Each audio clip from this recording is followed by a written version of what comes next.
The House will come back to order. Mr. Kohler, please read the report of the committee, the reports of committees of reference. We're not doing committee of the whole yet. Jumping ahead. The Committee on Appropriations, after consideration on the merits of committee requirements following Senate Bill 172, be amended as follows. Now, submitted be referred to the Committee of the Whole Fair Recommendation. Senate Bill 195 be referred to the Committee of the Whole Fair Recommendation. Senate Bills 211 and 214 and 213 be referred to the Committee of the Whole Fair Recommendation. Senate Bill 215 amended as follows. Now, submitted be referred to the Committee of the Whole Fair Recommendation. 217 referred to the Committee of the Whole Fair Recommendation. 223 referred to the Committee of the Whole Favorable Recommendation. Representative Labuda, would you like to make a motion in one of your last days? Would you like to make a call to the House? Representative Labuda. Thank you, Mr. Speaker.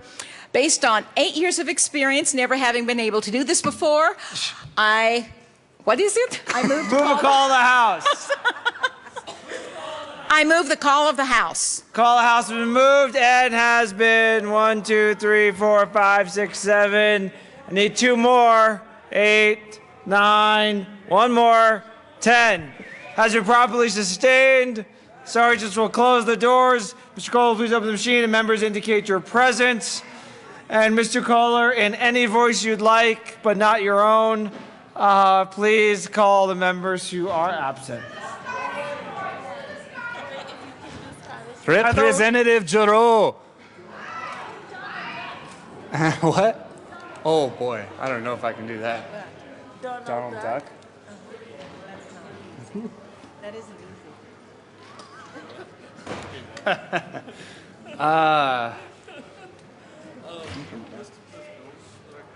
Christine, you want to post some yours?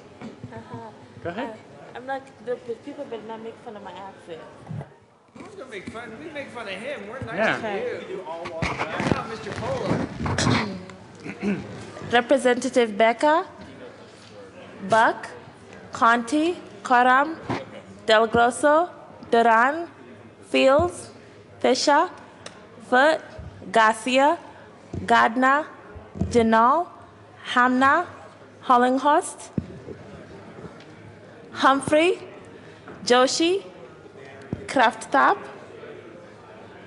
Landgraf, Lawrence, McCann, I can't say his name, McLaughlin, McNulty, Melton, oh, sorry, my bad. Moreno, Navarro, hi, Nordberg, Pabon, Priola, Rosenthal, Scott, Singer, Sonnenberg, Stevens, Swam, I can't say her name. I'm a butcher it so hard. Zabo? My bad. V Hill? Walla? Wilson? Young? Never. Start over. I want to hear it. Okay. Why aren't y'all showing up? Becca? Coram? Del Grosso? You got to roll. Duran? Garcia? Gardner? Janol? Hamna? Hollinghurst? Kraftab? Oh, Lawrence just did it. Can someone say McLaughlin? Yeah, that's good. Okay. McNulty? Pabon? Priola? Rosenthal? Singer? I could have swore I saw Sonnenberg. I don't want to say his name. Sonnenberg? Swam? Zabo? Whatever. I can't say her name right. Walla Wilson. Well done. Borodkin. I'm done. Good work. Good work.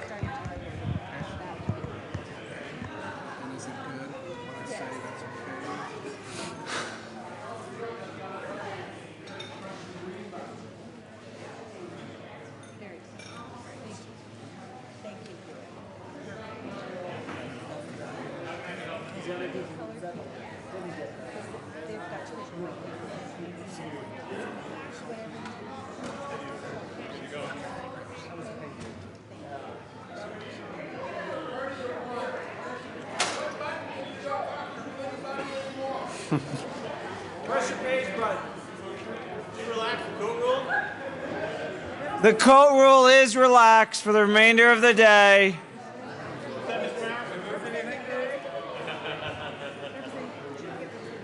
Just my comment. Madam Majority Leader. Today?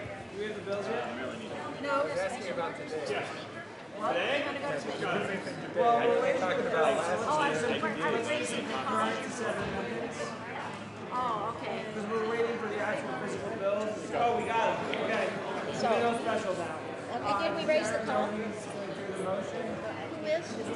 Oh, I raised the call? No, we'll raise the call. Dan. Oh, okay. So, but I have to put us, I have to move this. So Jarek, Wright is gonna do special orders today. Does he know this? Madam Majority Leader, let's raise this call. Thank you, Mr. Speaker. I move to raise the call of the House. Seeing no objection, the call of the House will be raised. Madam Majority Leader. Thank you, Mr. Speaker. I move the following bills be placed on special orders for consideration today at 2:20. And the bills are Senate Bill 199, Senate Bills 205, 193, 208, 202, 217, 215, 223, 213, 172, 214, 211, 222, and 195. Seeing no objection, the bills listed by the Majority Leader will be placed on the special orders calendar. Did you say a time, Madam Majority Leader? Yeah, at 2:20. At 2:20. Seeing no objection. Being that it is 2:20, we will move to second reading of bills, special orders. Representative Wright.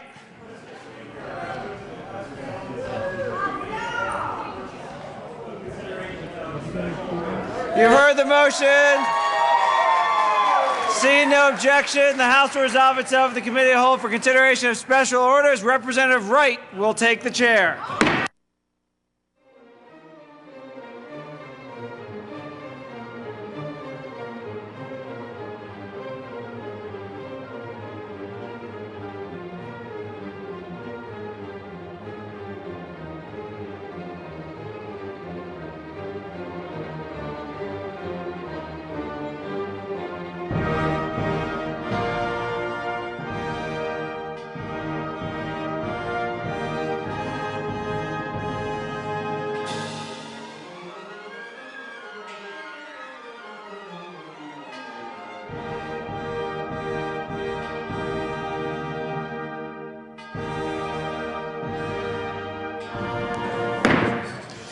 Committee will come to order.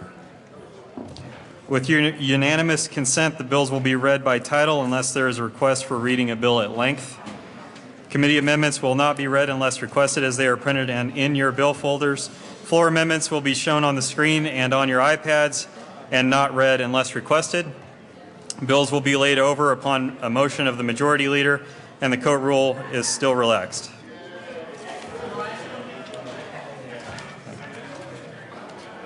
Mr. Kohler.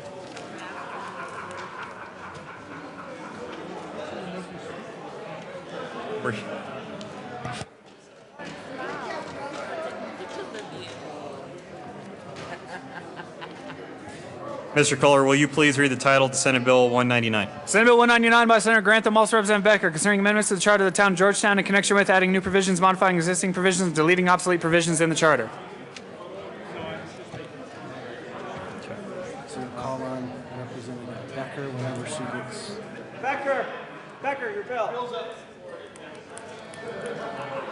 So Representative Becker, she talks about it, make sure she moves it. That's correct. Long bill, so. Representative Becker. Thank you, Mr. Chair. Georgetown, I move Senate Bill 199. There is no committee report. To the bill. Thank you, Mr. Chair. Georgetown is the only territorial charter left in Colorado. In order to amend a territorial charter, it has to go to the legislature, unlike any home rule or statutory city. They had an extensive process to change their charter and lots of input, etc. And they have several changes to make, some of them minor. For instance, the police judge will no longer be able to inspect whiskey barrels, but some of them major, which is codifying their city manager form of government. As legislature, I don't think that we should be making judgments on their particular style of how they want to run their city. Ours is to help them pass this bill, and I ask for an aye vote. Representative Sane. Thank you, Mr. Chair. Representative Becker, do they still inspect lard? Representative Becker. They will not be inspecting lard anymore under this charter change, sadly. Thank you, Representative Becker. And I have to say, admit that I'm very jealous that you have this bill, because this is the last territorial town in the state of Colorado, which is part of its character. And I think this is a neat thing. So as Representative Stevens might say, they do things their way. And I'm glad we were allowing them to continue to do that. Representative Gardner. Thank you, Mr. Chair. It's been a privilege to serve with you. And with you, Representative Gardner. You know, Mr. Chair, this is to the bill, Mr. Chair. I want everybody to understand this is to the bill. But one of the things that I have always tried to guard against in my time here, Representative Becker, is an abuse and misuse of the safety clause.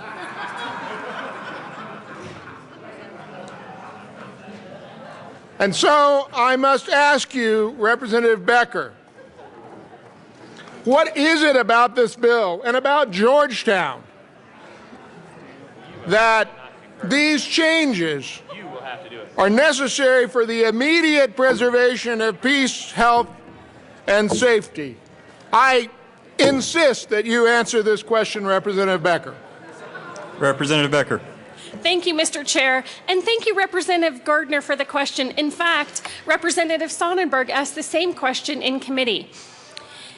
Given that this is a single territorial community, there should be no reason that the rest of the state should have any say over this one community.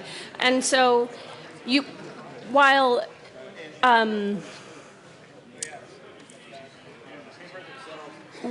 therefore, I'll just leave it at that. We do not think it is important or necessary to give any other community, any other citizen, the right to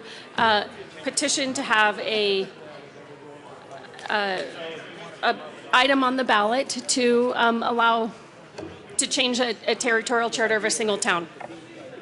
Representative Gardner. Thank you, Mr. Chair. Well, Representative Becker, that didn't tell me about the public peace, health, and safety, but I guess I can only conclude that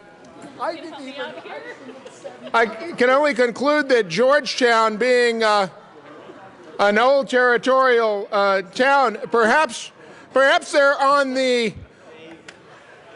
border of secession if we do not make these changes. Perhaps there is secessionist spirit out there in Colorado that if we do not give them the governmental changes that they need, the public peace may be a danger. I don't know, but I think all of Colorado has some concern about this, or else we wouldn't be voting on it. But I do understand if there are municipalities out there that wish to set themselves free. Not so long ago, northeastern Colorado wished to be its own state. So, Representative Gardner, excuse me just a moment.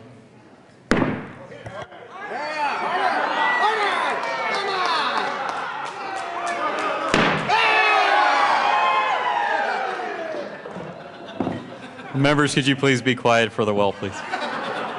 Representative Gardner, go ahead. Please proceed.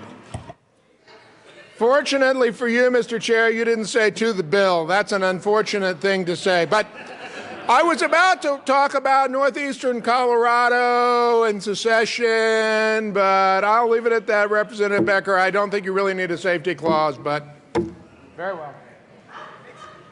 Representative Wrighton. Thank you, Mr. Chair. Representative Becker, I noticed that in the fiscal note on this Senate Bill 199, that the General Assembly has approved 8 amendments to the Charter since 1868. I think that's a model that we should be following. Thank you so much for bringing this to us. Representative Becker. Here. Is there any further discussion? Seeing none, the question before us is the passage of Senate Bill 199. All those in favor say aye. Aye. Those opposed say no. No! Senate Bill 199 passes. Mr. Kohler, please read the title to Senate Bill 205. Senate Bill 205 by Senator Newell, Representative Young, concerning the Talent Pipeline Working Group of the State Workforce Development Council and the Department of Labor and Employment. Representative Young. Thank you, Mr. Chair. I move Senate Bill 205. There are no committee reports. Please proceed. Thank you, Mr. Chair. First of all, Representative Gardner, I'd like to point out that the bill does not have a safety clause. It has a petition clause.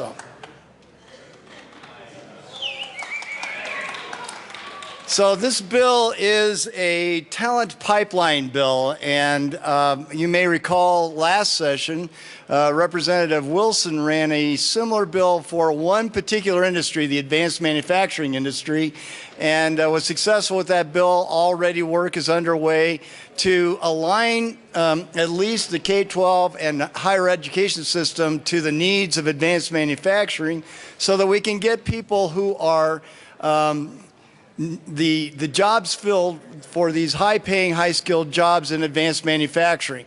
Earlier about in the interim, in November, the Colorado Technology Association came to Senator Newell and I and said, hey, we'd like to have our talent pipeline bill too. If advanced manufacturing's got one, we want to have our own as well. And we got to thinking about that and realized if there are 14 key industries, one at a time, we are going to have to run a bill for each key industry and it would take us a decade and a half to get that done. So Senator Newell and I put our heads together, got people within the departments together, and we attempted to come up with a bigger scope of how we could address this talent pipeline issue. Now, really what we have, folks, is we have high-paying jobs available that require high skills, and we don't have a system to actually allow our Colorado students the opportunity to fill those jobs. What we've discovered is that each department within state government has programs, but we don't believe that they are working together. Members, You'll notice that there's no fiscal note on this bill. All this bill does is say to the executive branch and the departments of higher education, K-12, CDLE, and workforce development, along with the Office of Economic Development and International Trade, please work together. Please form a working group. Bring your programs together, align them, and let's fill this talent pipeline. I ask for an aye vote on the bill. Representative Gardner. Thank you, Mr. Chair. Well, Representative Young, thank you so much. I'm very excited to hear that you're in favor of a pipeline bill. We have been trying to convince this side of the aisle to support a pipeline bill for many, many moons now, and so thank you so much for bringing this pipeline bill, Representative Young. Representative Holbert. Thank you, Mr. Chairman. I heard this bill in committee, and frankly, I agree with Representative Gardner. I think that this bill lacks energy, and for that reason, I move L002 and ask that it be displayed.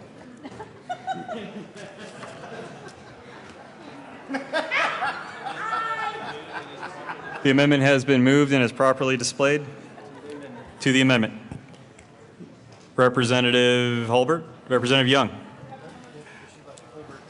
Well, thank you, Mr. Chair.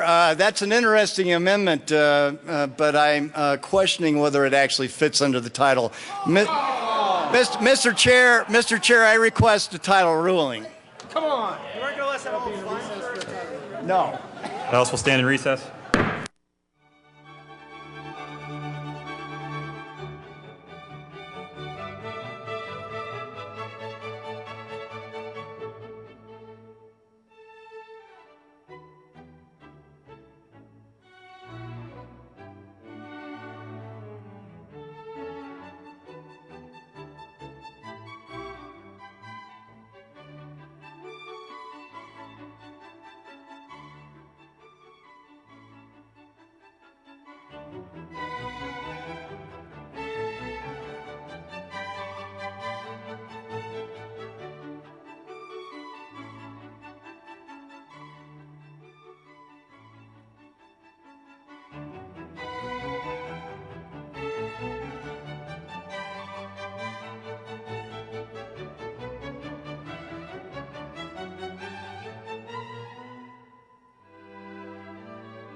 House will be back in order.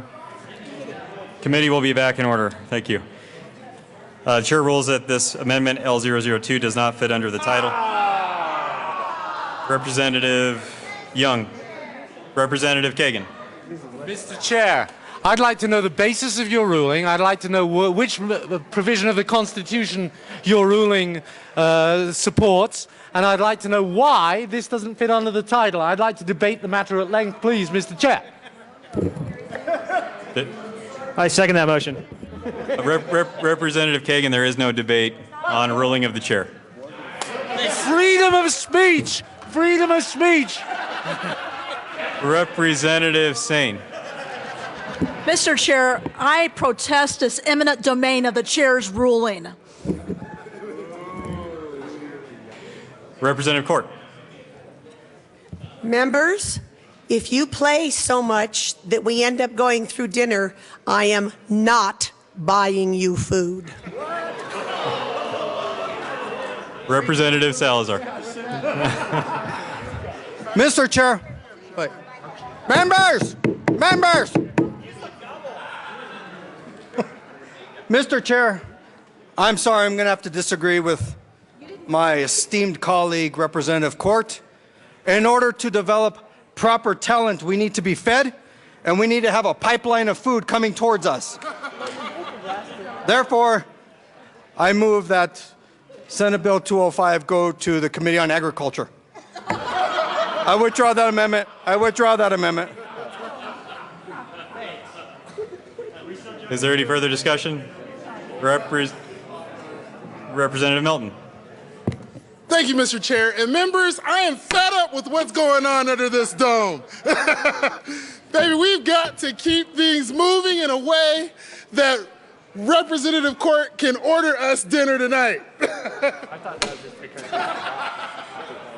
Is there any further discussion? Representative Everett. Thank you, Mr. Chair. Hey, man, now with Amendment 64, maybe this pipeline actually means something totally different. So let's embrace the pipeline. Is there any further real discussion? Representative Young. Seeing no further discussion, I renew my motion for an aye vote on this bill. Thank you. Representative Everett. Thank you, Mr. Chair. In all seriousness, we heard this bill in committee. Although we did have some fun, and by the way, Representative Wright, it's been a very, very, very honor and pleasure serving with you. Likewise, Representative Everett. But since this is going to be the only time you're going to be in the chair, Mr. Chair, I'm going to use one of your favorite terms to describe this bill. I think this is crony corporatism at its finest. This is something that higher ed should have been doing already. Isn't the whole purpose of K through 12 and higher ed? Representative Everett. Thank you. Are you speaking to the motion to refer Senate Bill 205 to the Agriculture Committee? Mr. Chair, I believe that was withdrawn by Representative Salazar. Was that withdrawn? Yes. Okay. My apologies. Representative Everett, continue. So, thank you, Mr. Chair. That's okay. But the workforce development is something we should already be doing through our education systems. I don't see why we need a bill to do this. I urge a no vote on this bill. Representative Murray.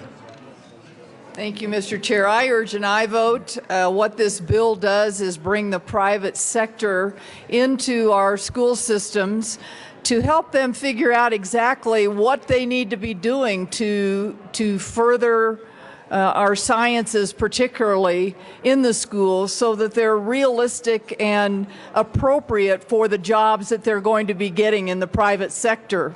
I was involved in an effort like this when I was in a Chamber of Commerce, and the business community brings an invaluable perspective into school districts as to what's going on in the real world. So I urge an aye vote on this bill.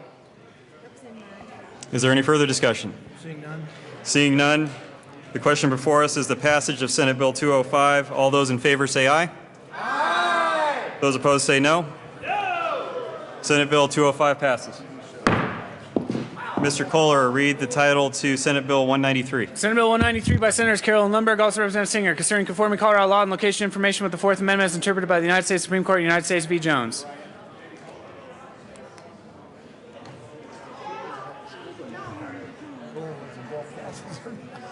Madam Majority Leader. Thank you, Mr. Chair. I move to lay over Senate Bill 193 to below Senate Bill 195. By motion of the Majority Leader, the bill is laid over. Mr. Kohler, please read the title to Senate Bill 208. Senate Bill 208 by Senator Jones, also Representative Fields, concerning the reinstatement of authority for a veteran who has not been dishonorably discharged to practice professionally. Representative Fields. Thank you, Mr. Chair. I move Senate Bill 208 that there is no committee report. To the bill. This bill is to support our veterans. I urge an aye vote. Is there any further discussion? Seeing none, the question before us is the passage of Senate Bill 208. All those in favor say aye. Aye. Those opposed say no. No. Senate Bill 208 is passed.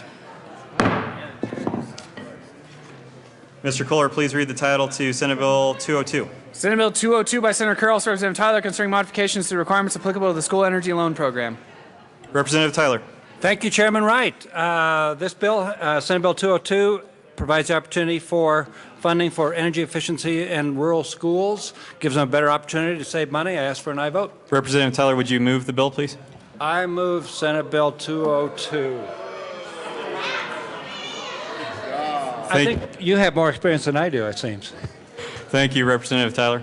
To the bill. Good bill, vote yes. Is there any further discussion? Seeing none. The question before us is the passage of Senate Bill 202. All those in favor say aye. Aye. Those opposed say no. Senate Bill 202 is passed. Mr. Kohler, please read the title to Senate Bill 217. Senate Bill 217 by Senators Carroll and Cabot, also Representatives Hollinghurst and Del Grosso, concerning methods to promote transparency in connection with public disclosure by lobbyists in connection with making appropriation. Madam Majority Leader. Oh, there he is. Thank you, Mr. Chair. This is a very good bill. It increases transparency for lobbyist disclosure, and I ask for a yes vote. Mr. Minority Leader. Thank you, Mr. Chair. I move Senate Bill 217. Oh, thank you. And ask for an aye vote. Thank you. Is there any further discussion? I don't think we have a committee. Seeing none, the question before us is the passage of Senate Bill 217. All those in favor say aye. Aye. Those opposed say no. Senate Bill 217 is passed.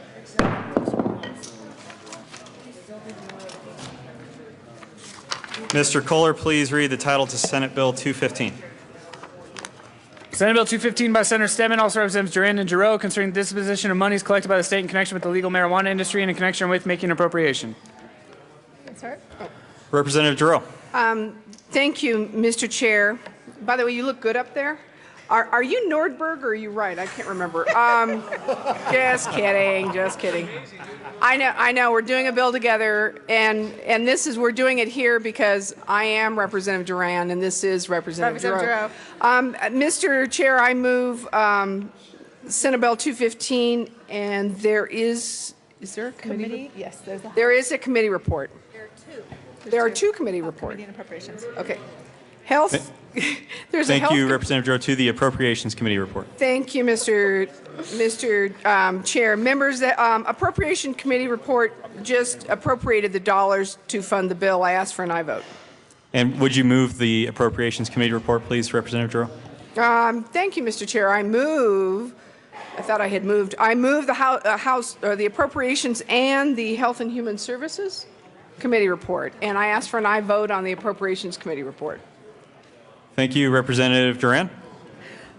Sure. Thank you, Mr. Chair. Okay, so we are on the Appropriations Committee report, correct? Yes. Okay, so the committee report appropriated the necessary dollars. We also did an amendment because there was a fiscal note for the banking bill that was reduced, and so we had to make that change. Ask for your support of the Appropriations Committee report.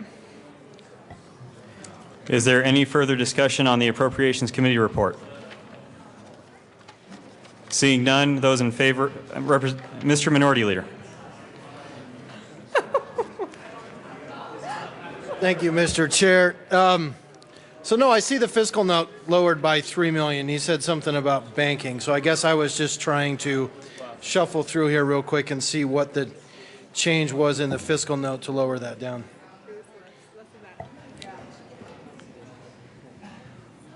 Representative Durand. Thank you, Mr. Chair. The amount was actually much less than that. It was a little bit under $200,000. It's really small. Is there any further discussion on the Appropriations Committee report? Seeing none, the question before us is the adoption of the Appropriations Committee report. Those in favor say aye. Aye. Those opposed, no. The Appropriations Committee report is passed. Representative Giroux to the Health Insurance and Environment Committee report. Thank you, Mr. Chair. Members, I actually was not in the committee, and Representative Durand ran this bill in committee without me, and I appreciate her doing so. When the bill came over from the Senate, members, we had originally appropriated dollars within particular line items, and what the Senate did specifically was they moved all of the dollars away from CDE and put them into behavioral health. And they were trying to do that because they thought they could draw some federal dollars down with that. Our concern was we wanted to make sure that in this bill that the behavioral health dollars, if they drew down federal dollars, that they could actually serve clients other than Medicaid clients, and there was some concern. I'm not sure we still have a clear idea. So we left $500,000, and that was an amendment by Senator Aguilar. So we left $500,000 of that $3 million that she had moved out of CDE, and then we put the other $2 million or $2,500,000 back into CDE. And then Representative Newell had offered a $100,000 amendment, and she's aware of this, and she understood that we were going to strike that amendment. So we've gone back to the original appropriation as the Joint Budget Committee moved the bill out of committee. And with that, I ask for an aye vote. Is there any further discussion on the Health Insurance and Environment Committee report? Seeing none, the question before us is the adoption of the Health Insurance and Environment Committee report. All those in favor say aye. Aye. Those opposed, no. The Health Insurance and Environment Committee report is passed. Representative Duran to the bill. Thank you, Mr. Chair. And members, we ask for your support of this piece of legislation. Originally, as you may recall, at the beginning of the session, we had a very different proposal from the governor's office when we thought that we were going to have more marijuana tax revenue to spend. It's been pared down significantly, and I think we've looked at a variety of different competing interests. We wanted to make sure that young people in the state of Colorado, that we're investing significantly to make sure that there is drug prevention and substance abuse prevention efforts in different communities across Colorado. We also wanted to make sure, though, that we invest in adult treatment, and so we did that as well in a variety of different ways. We also invested significantly into the public awareness campaign, and the public awareness campaign is going to be in the form of television ads, radio ads, social media, to make sure that Coloradans know the effects of the use of marijuana in the state of Colorado. Ask for your support. Is there any further discussion on Senate Bill 215? Seeing none, the question before us is the adoption of Senate Bill 215.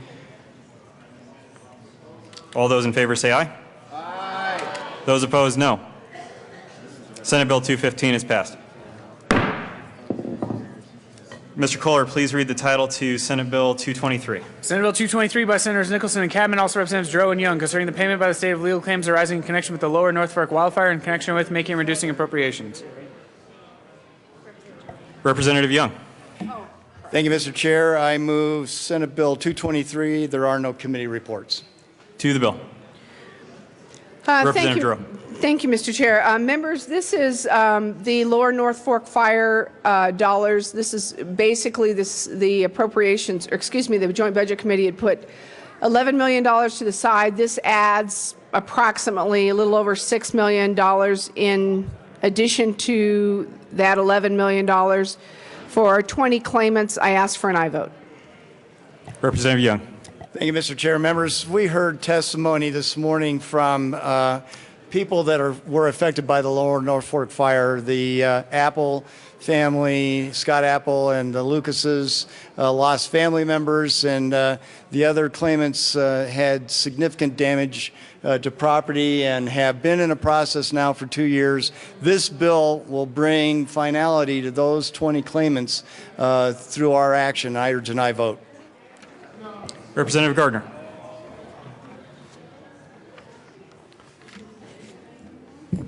Thank you, Mr. Chair. Several things about this bill. I said in committee, this is not a perfect solution. It is not the solution I necessarily would have chosen, because what this bill does is pay some non-economic damages. That's not inherently wrong or anything like that. It's just not the solution I would have necessarily chosen. However, it is the one on which there was consensus, and there was a strong consensus. I think some people believe as I do. I think others think maybe we didn't do enough, or that we ought to go back and look at some earlier claims that were settled. That's not where we are. And so for that reason, I support this bill and will strongly support it, in the sense that it is a consensus position to deal with a problem that the state, by starting a controlled burn that got out of hand, destroyed many homes, 3 lives were lost. It is unimaginable, and for those of you who have sat through hearings and heard testimony, you know how difficult this has been. I did have a concern with the bill as drafted, and that is that certain provisions of the bill were going to find their way into the Colorado Revised Statutes that did not need to be there but only needed to be in session law. And for that reason, and after consulting with the Senate and Senate leadership and stakeholders in the bill, I think everybody understands. I move L008. Ask that it be displayed.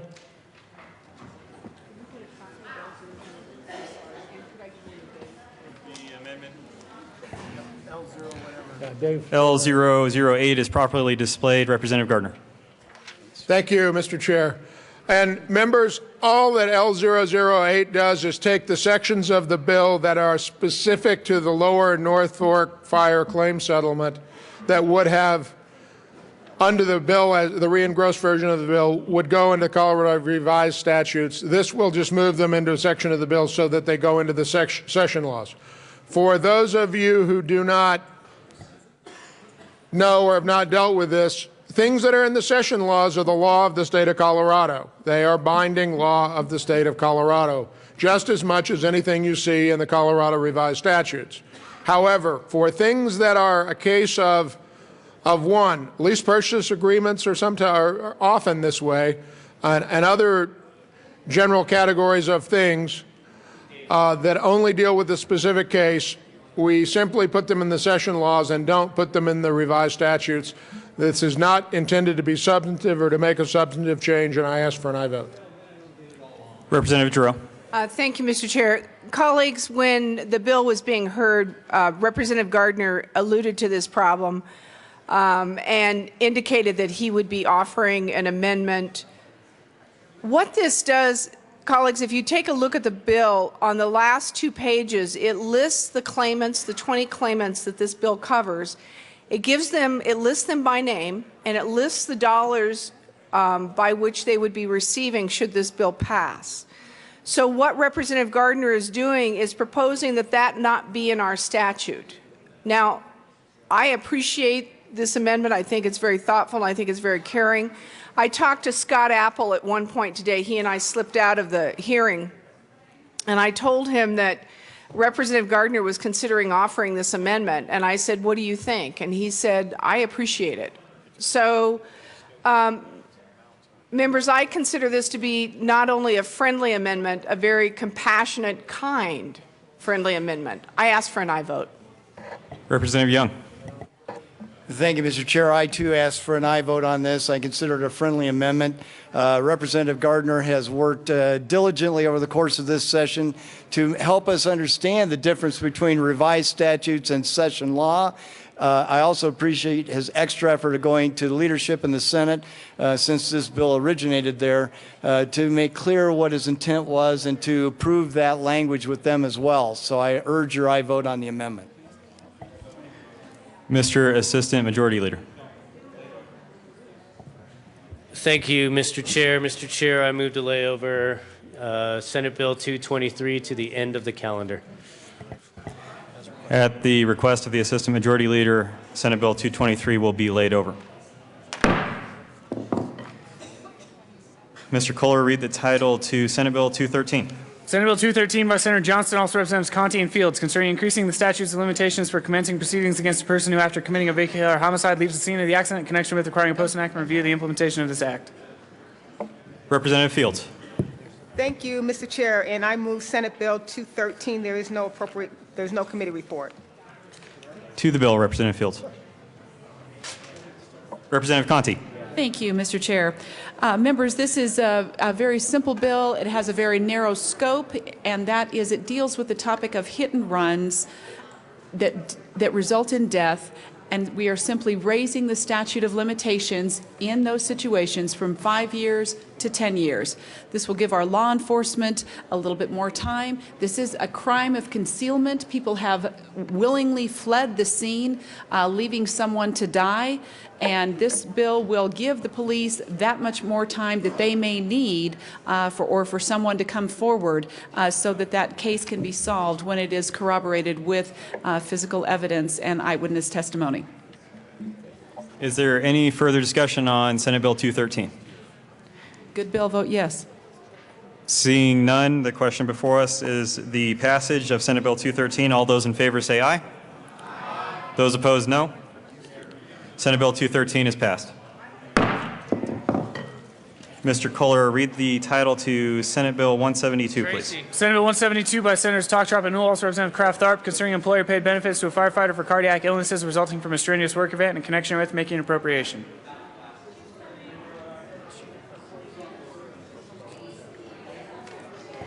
Representative Kraft Tharp to the Appropriations Committee report. No, he needs to Oh, please move the Appropriations Committee report. Thank you. I move Senate Bill 14172 and the Appropriations Report. And I'll go to the Appropriations Report at this time. Thank you, So the Representative Kraft Tharp. Appropriations Committee put an appropriations on this bill. I ask for an aye vote. Is there any further discussion on the Appropriations Committee report?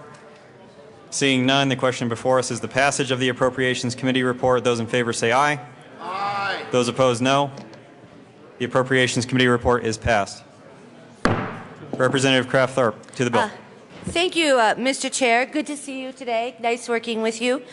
Members, this bill helps our firefighters, our first responders, who are at a greater risk for cardiac problems due to their job stress.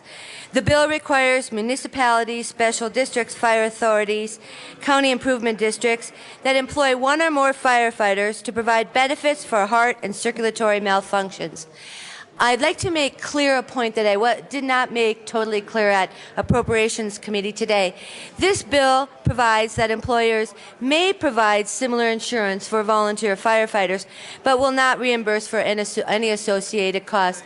Members, this is an important bill to be able to help our first responders, those who are first in to help us. I ask for your support. Thank you. Representative Dorr. Thank you, Mr. Chair. Colleagues, this bill, its intent is very good. It's an issue with firefighters we see across the country that it's the line of work they're in. They will, at moments, have huge amounts of adrenaline rushes, huge amounts of physical exertion, and they can have cardiac events. And these cardiac events can be detrimental to their careers, be it the ability to stay online, or literally be the ending of their careers in some cases. And so it is good that we as a state are starting to recognize the issue of cardiac events, especially with the fire services, and the importance, because the fire service is who people call. They call 911 when they have an issue. It's your house is on fire, your cat's in the tree, you have a medical issue. It's the situation when something has gone so bad that you can't handle it anymore. And so you dial 911 and you want somebody to show up to help you. But when that somebody shows up, they don't stop and ask them, hold on a second, are you a career firefighter or are you a volunteer firefighter? Have you gone through this training or that training? Do you get paid all the time or do you get paid nothing at all? That's not a question somebody calls when they dial 911. They just expect somebody to show up who can help.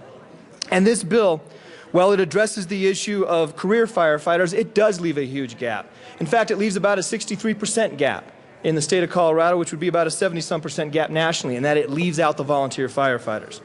And so volunteer firefighter, well, as Representative Kraft Tharp mentioned, can participate because the rate is adjusted into a competitive rate with what should be out there. It's still the volunteer fire department that would have to pay into this program in order to bring this type of benefit to the volunteer firefighters. And that would be, in my opinion, disenfranchising to the volunteer operations or the combination departments, which has career as well as volunteer firefighters within it. Arvada Fire, for instance, has volunteer firefighters, of which part of them would be left out of this kind of program. Golden Fire, Fairmont Fire, around the Golden area, would have issues. They have 84 and 65, respectively, volunteer firefighters. Gunnison Fire has 35 firefighters on their department. White and Blue Fire has 20. Snake River, 25. Vale Fire, 12. Durango Fire, 81. All volunteer firefighters who, the way this bill is currently written, would be left out. South Adams County Fire, 86 volunteers left out. Left Hand Canyon, 35 volunteers left out. Boulder Mountain, 48 volunteers would be left out. Many of these firefighters that served us during the flood times in El Dorado, Mountain View, Netherlands, Lyons, from all over our state would be left out of this bill the way it is written. So to address that, I've worked on an amendment that I think makes sense. It's a starting point. And if I could have L009, I'd move L009 and have it displayed.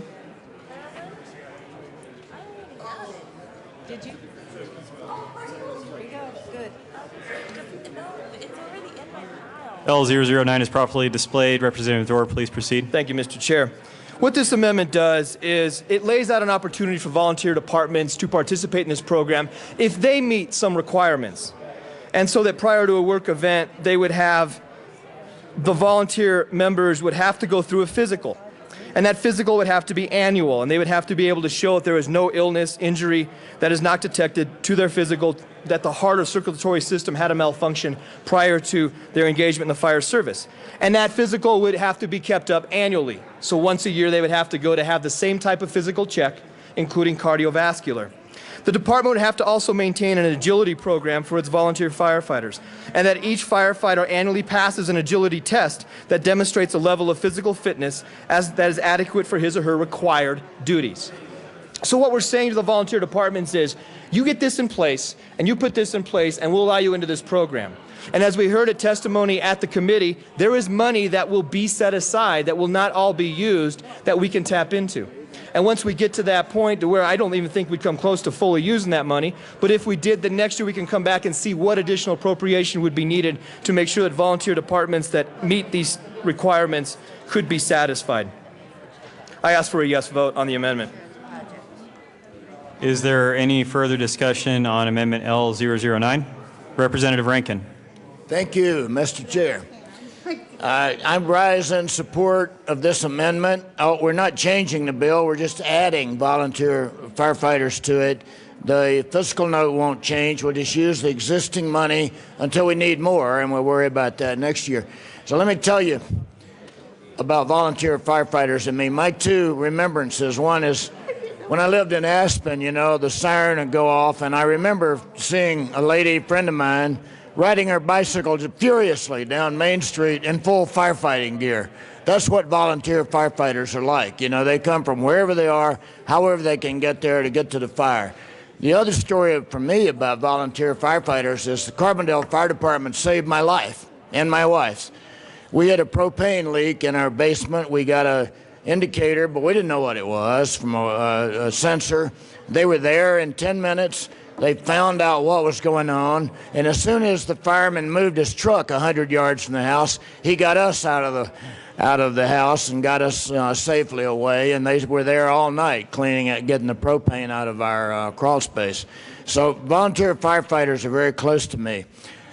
What I want is them to have the same benefits that we give to our urban firefighters. And this gap insurance is a clever idea. It's a necessary idea. And I really applaud Representative Kraft-Tharp for bringing it. And I think that the only problem with the bill is we need to make it available to volunteer firefighters. You know, we've had a lot of debate about volunteer firefighters on another bill, which I won't go back to, but I know how passionate we all feel. Representative Fields was up here talking about volunteer firefighters. We all care about these people. We really want them to be taken care of. And so we should not pass a bill that does not include them.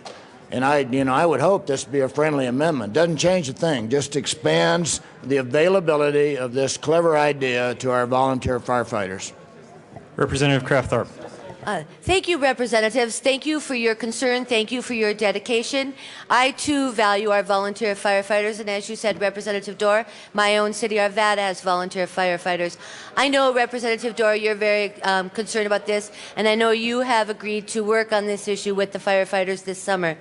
Let me just clarify. This bill also permits but does not require local governments to offer accidental insurance to volunteer firefighters who meet the requirements set forth in the bill. To the extent that local governments choose to provide coverage to volunteer firefighters, annual costs may increase. If the newly created DOLA cash fund balance is insufficient to reimburse employers, providing this coverage will become optional to local governments. Members, we are all concerned with our volunteer firefighters. This bill is a good first step. I urge a no vote on this amendment. Thank you. Representative Dorr. Thank you, Mr. Chair. And we all agree that the intent of the bill is good, and going forward we need to make it better, and here's our opportunity to do so. Because it's troubling that we're using general fund monies that will be focused primarily on urban firefighters and urban fire departments, where while there is the opportunity for local governments to spend their own money, there is no money to subsidize what they'll have to spend to bring their volunteer or departments into this program. This amendment gives the volunteer departments the opportunity to participate in the program so as they meet something that I think is very needed, frankly, in a lot of volunteer programs: agility operations, agility stress tests, and physicals. So we're not just going to say any volunteer department can join it. The volunteer department has to do something. They have to take this affirmative action to make their department better. It'll make better firefighters, better able to serve their communities, and because of that, an opportunity to participate in this program. I ask again for a yes vote. Representative Labuda. Thank you, Mr. Chair. Members, I urge a no vote on this amendment, and I'll tell you why. I live in Denver near a firehouse, and when I'm at home, I can hear that fire truck going out probably half a dozen times every day. The firefighters in an urban area are constantly responding to calls. In a volunteer fire department, it doesn't work that way. So I ask for a no vote on this amendment. Thank you, Mr. Chair. Representative Rankin. Well, I think thank you, Mr. Chairman. Well, I think it does work that way. I mean, volunteer firefighters respond to calls, and they do have some permanent staff in these districts as well.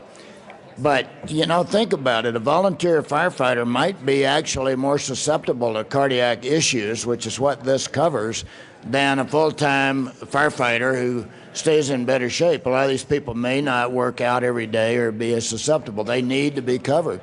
You know, there's no reason why nobody told me a reason why they shouldn't be covered just as adequately as urban firefighters. Representative Labuda. Representative Dorr. Thank you, Mr. Chair. And I want to point out that the way the bill is written, I'm not striking out the language that requires 5 years of continuous service for the volunteer. So you already are going to have another preemptive factor there that this program is not going to go into effect until the volunteers have been there for at least 5 years, which I think for some of the fiscal concerns that I know maybe some members have will dilute some of that concern, because it is an amount of time that has to be in place first before they would qualify, and the department still has to do these two hurdles of making sure they have the physical set up, that at least they're going to their own doctors and coming back with a physical annually, and the agility test, and a fitness program. I ask for a yes vote. Representative Labuda. Representative Landgraf. Thank you, Mr. Chair. Representative Labuda, volunteer firefighters are called out just like regular firefighters. The only real difference is that they don't have the safety net of benefits that your professional firefighters do. They face just as much danger, just as much heat, just as many bad circumstances as a regular firefighter, but they're not privileged to have the benefits, the death benefits. We heard a lot about that recently.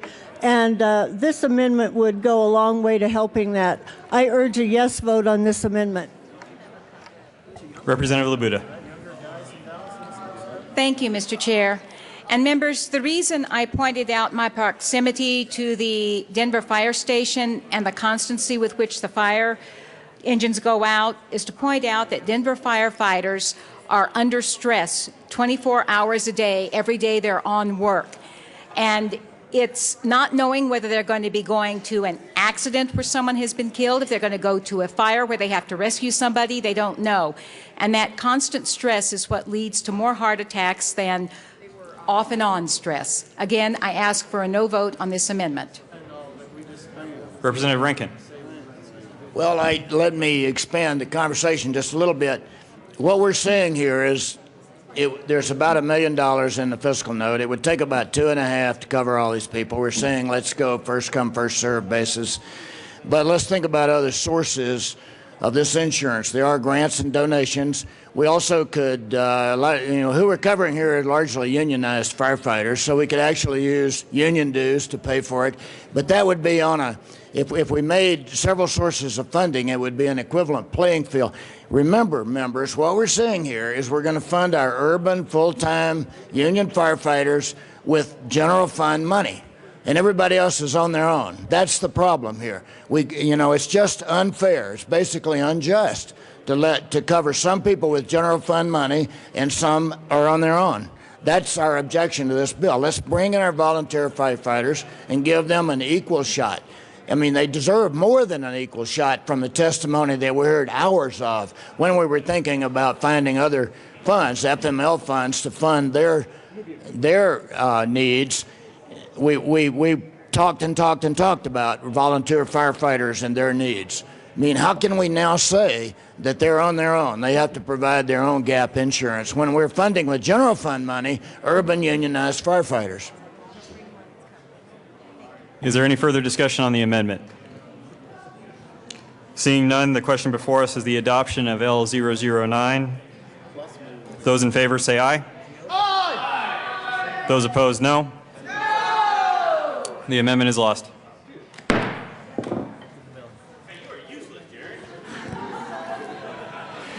Representative Kraft-Tharp to the bill. Thank you, Mr. Chair. Representative McNulty, I certainly disagree with you. Members, this is a good bill. This is a bill to be able to help our first responders, our firefighters. I urge you to support. Thank you. Is there any further discussion? Representative McNulty.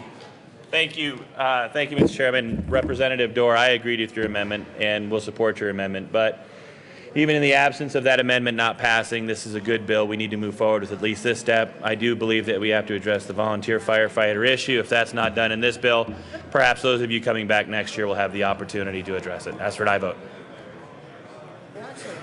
Is there any further discussion on Senate Bill 172?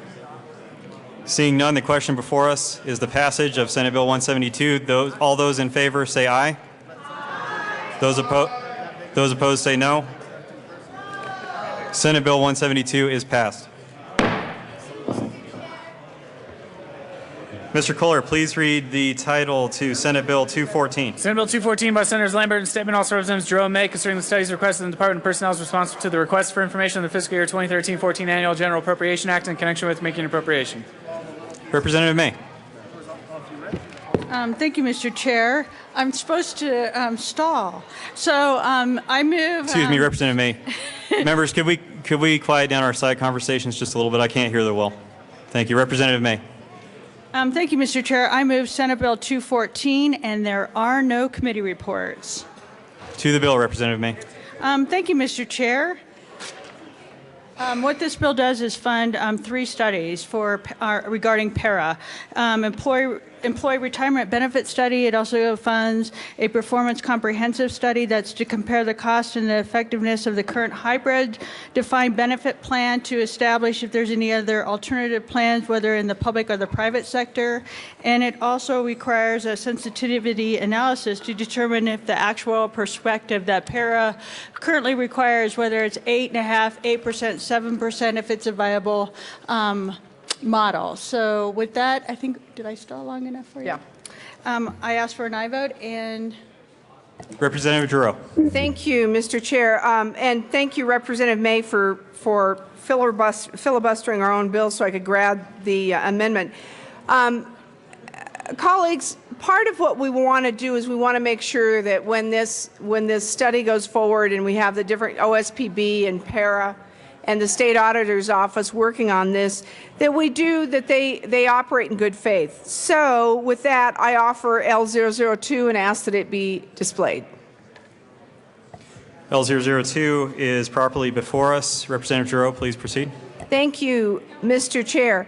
Members, all L002 does, it's very, very simple. On line 22, page 4, the bill says, may retain a separate firm to conduct each study, and then it says, if the state auditor and the association do not concur regarding the selection, what it says is it strikes if, and it says, if following good faith efforts, the state auditor and the association do not concur regarding selection of the firm or firms by October 1st, blah, blah, blah. It just adds good faith efforts. And we're doing this because, colleagues, the importance of this bill is that we really want to take care of those para beneficiaries in the state of Colorado. We want to make sure we've got a good sound policy. We want to make sure that we are doing the right things not only by the state, the people of Colorado, but also for those that are covered under para. With that, I ask for an aye vote on L002.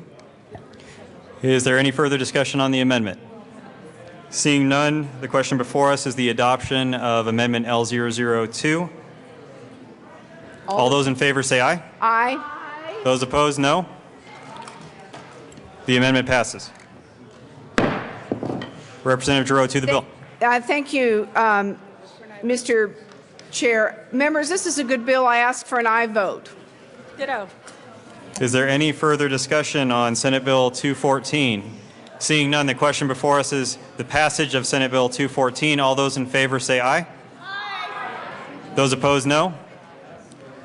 Senate Bill 214 passes.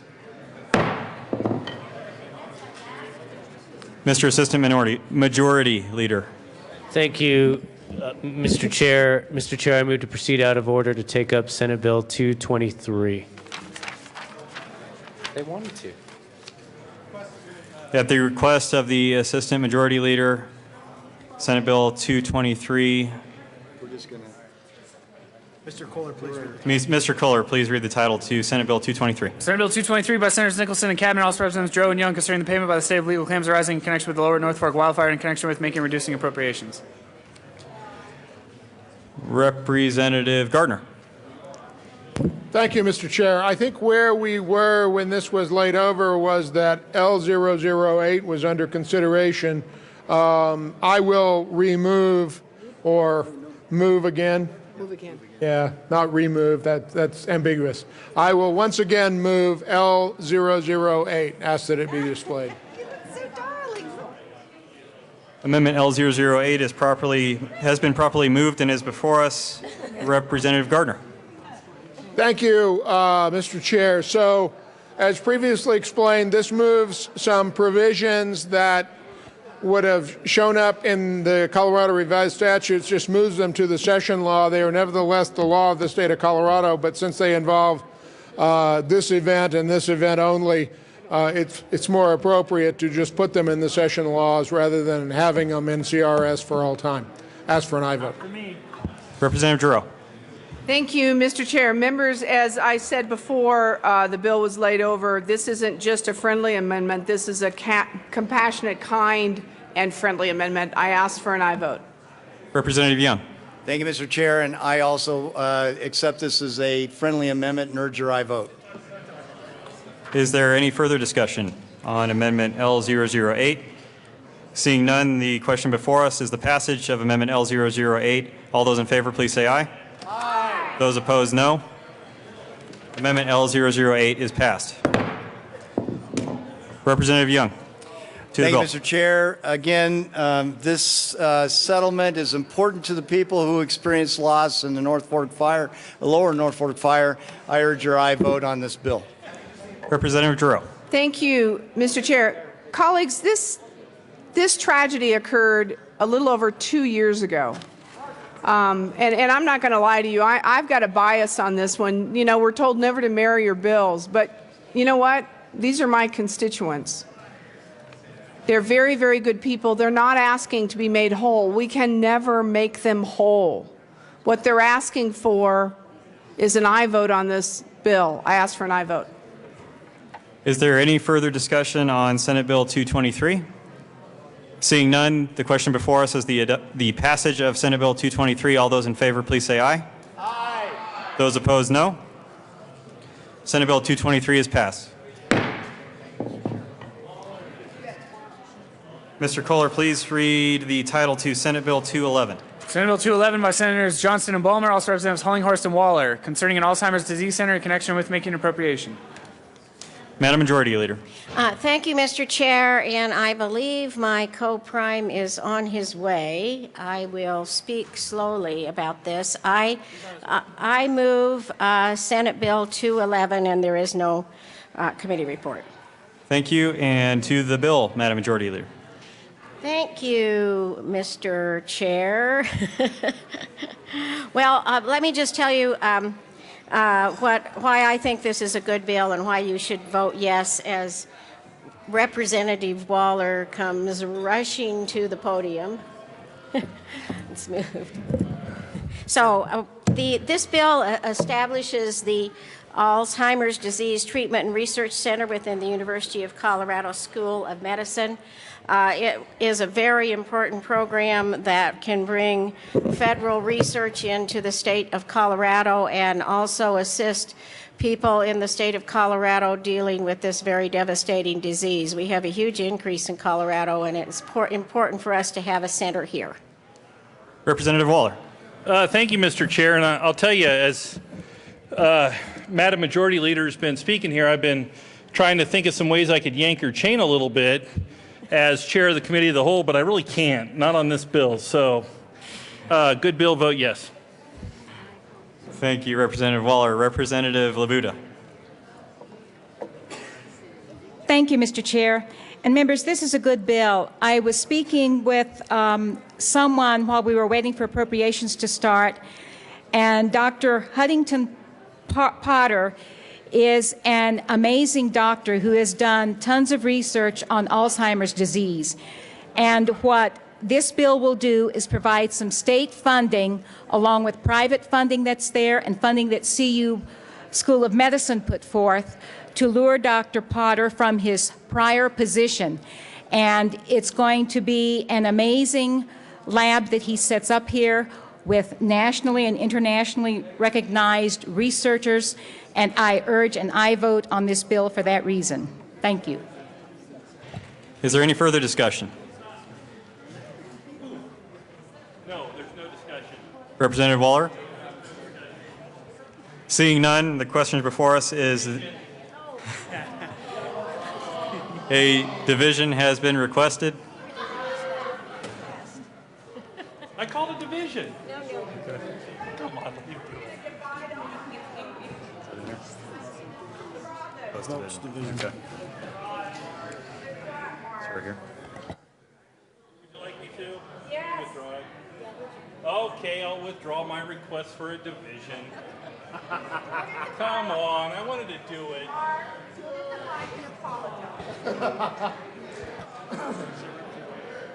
Representative Waller. Oh, Mr. Chair, I will withdraw my request for a division, and Representative Giroux says I have to say I'm sorry. So I'm sorry that we're not getting to do this division like I really wanted to. So I withdraw my request for a division. Representative Waller, no apology necessary. Trust me, I'm enjoying my time. Is there any further discussion? If not, the question before us. Seeing none, the question before us is the passage of Senate Bill 211. All those in favor say aye. Aye. Those opposed, no. Senate Bill 211 is passed. Mr. Kohler, please read the title to Senate Bill 222. Senate Bill 222 by Senator Aguilar, also Representative Giroux, concerning the duration of a license to use a registration number when auction to raise money for the Disability Benefit Support Fund. Representative Giroux. Thank you, Mr. Chair. I move Senate Bill 222. There is no committee report. To the bill, Representative Giroux. Thank you, Mr. Chair. Members, I think it's important that we see what's happening today. Because I'm here presenting Senate Bill 222, it reminds me of a time when the former Minority Leader May had his last couple of days here, and at that time Speaker Carroll did not let him do what the Speaker Ferrandino has let Representative Wright do. And I think it's pretty incredible that we've come to this point that there's that much trust within the, well, I guess maybe Representative Wright can't screw anything up. I'm not really sure. But anyway, I think it's really neat that he's in the chair. Members, Senate Bill 222 is an add-on to a bill that I ran with Senator Aguilar several years ago, and it was House Bill 1216, which established the license plate auction group. And what the license plate auction group did was that expired plates were made available for auction, and the beneficiaries of that were the disabled community, and they were using those dollars to help disabled clients enroll into the systems that they needed to enroll into. It's a very, very good bill. It's the only license plate bill I've ever run, and I couldn't be more proud of it. But what we have, there's a little glitch with it. The duration of the license to use the registration number for a vehicle purchased at the auction is perpetual. And that bill changes that duration of the license to a limited time as determined by the license plate auction group. Colleagues, what this will do is it will allow that auction. I believe the first auction is supposed to take place this August. It resolves a disagreement or a dispute or a misunderstanding between the license plate auction group and the Department of Revenue. I ask for an aye vote. Is there any further discussion? Seeing none, the question before us is the passage of Senate Bill 222. All those in favor, please say aye. Those opposed, no. Senate Bill 222 is passed. Mr. Kohler, please read the title to Senate Bill 195. Senate Bill 195 by Senator Nicholson and Renfro, also Representative Singer and Sonnenberg, concerning a study for ratified growth along the South Platte River in the aftermath of the 2013 flood. Representative Sonnenberg. Move Senate Bill 195. Is there any further discussion? Seeing none, the question before us is the adoption of Senate Bill 195. All those in favor say aye. Aye. Those opposed, no. Senate Bill 195 is passed. That's it. Hey, 18.6. You're the man. Son of a gun. Mr. Kohler, please read the title to Senate Bill 193. Senate Bill 193 by Senators Carroll and Lundberg, also Representative Singer, concerning conforming Colorado law and location information with the Fourth Amendment as interpreted by the United States Supreme Court in United States v. Jones. Representative Singer. Thank you, Mr. Chair. I almost called you Mr. Speaker. I move Senate Bill 193 and the committee report on state affairs. Thank you, Representative Singer. To the committee report. Thank you, Mr. Chair. Basically, the committee report did a few things to clarify a number of parts of the language, including making sure that we didn't just talk about warrants, but included subpoenas and court orders. And with that, I move Amendment L014 and ask that it be displayed.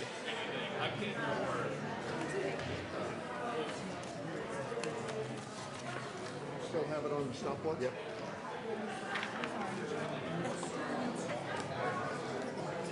Amendment L014 has been properly moved and displayed. Representative Singer, please proceed.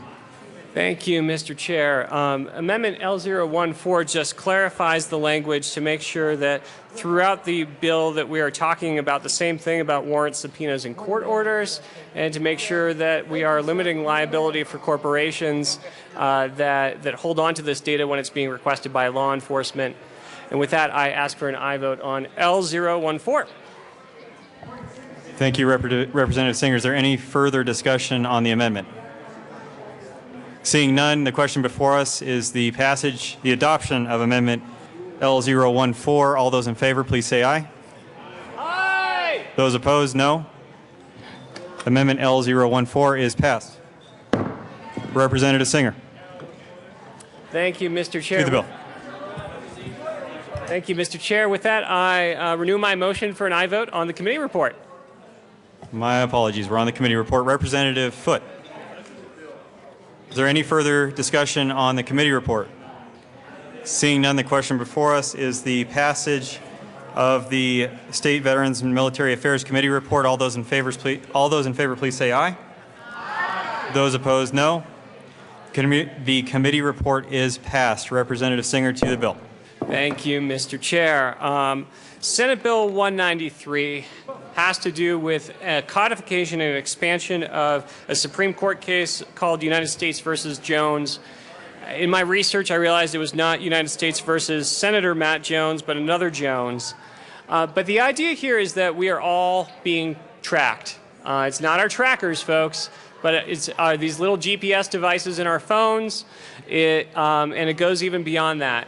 We want to make sure that before anyone tracks us from law enforcement, that we are giving permission to law enforcement to do that for our own personal safety.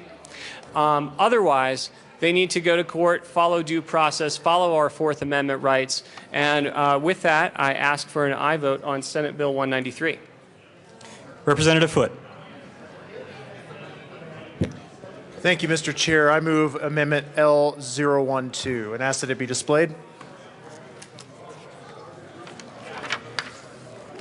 Amendment L012 has been properly moved and displayed. Representative Foote, please proceed. Thank you, Mr. Chair. Members, this amendment is fairly simple. You know, looking at the bill and looking at what the bill does, it seemed pretty clear to me, and it also came out in testimony yesterday from those that were opposing and that they were supporting the bill, that this actually goes beyond what U.S. v. Jones held, and I happen to think that's fine. But I just wanted to make sure that we were clear that this isn't in some way just U.S. v. Jones. The text of the bill should stand on its own. And not be tied back to U.S. v. Jones to the extent that we can. And so this takes out the reference to U.S. v. Jones in the legislative declaration. And again, the bill will stand on its own just based on the text that's passed. So I would ask for an aye vote on this amendment. Excuse me, Representative Singer, one moment. Members, can we have it just a little bit quieter, please? I can't hear the well. Representative Singer. Thank you, Mr. Chair. This is a friendly amendment. I truthfully have very little love for legislative declarations in the first place. While this came out from the U.S. v. Jones case, this is actually an expansion on that thought, because the fact of the matter is it's not just GPS devices being attached to cars, but there are the GPS devices in our pockets as well. The legislature has the ability and the authority to expand these rights, but we can certainly strike a legislative declaration. I don't see a huge problem with this, and I spoke with Senator Carroll. She did not have a huge objection to striking this component of the legislative declaration, because we are in fact expanding on what U.S. v. Jones came up with. And with that, I ask for an aye vote. Is there any further discussion? Representative Holbert. Thank you, Mr. Chairman. Just as a courtesy to a member, Representative Singer, could you clarify what committee in the House this actually was heard by, whether it was State Affairs or Judiciary, please? Representative Singer. Thank you, Mr. Chair and Representative Holbert. This was in the State Affairs Committee, not Judiciary. So I'm sorry if the Judiciary Committee members missed out on an exciting conversation, but I'm happy to continue that conversation with anyone who needs to have that. Is there any further discussion on the amendment? Representative Gardner. Thank you, Mr. Chair. And Representative Singer, I think you were probably explaining this, and I was working on another bill. Things are moving fairly quickly. Why remove the legislative declaration? Is there a point to it? It was there to start with. Why? Representative Foote. Thank you, Mr. Chair and Representative Gardner. The reason that I am proposing this amendment is because I want it to be clear that this isn't just something that's about U.S. v. Jones. Now, I know that's in the title, and I know that that's why folks originally thought that it should be brought, but reading over the U.S. v. Jones case, it's a pretty narrow decision. This bill is not that narrow, and I just wanted to make sure there was no confusion when looking back at the record that this is really just only about U.S. v. Jones. This is really more about putting into place protections, Fourth Amendment protections, about GPS devices that really go beyond what the Jones decision held. So it's just something that I thought to make sure that we were clear and consistent that we would take out that part of the legislative declaration. The other part stays in. Beyond this case. So. Is there any further discussion on Amendment L012? Seeing none, the question before us is the adoption of Amendment L012. All those in favor, please say aye. Aye. Those opposed, no. Amendment L012 is passed. Representative Singer. Thank you, Mr. Chair. I just renew my motion for an aye vote on Senate Bill 193. Representative Holbert. Thank you, Mr. Chairman. Members, this is the final bill, I believe, on second reading. And I just wonder if anybody has anything else that you'd like to come down and discuss so we could give Representative Wright a little bit more time in the chair. We're going to have the whole summer off. Is there anything else that anybody else would like to say about Senate Bill 193?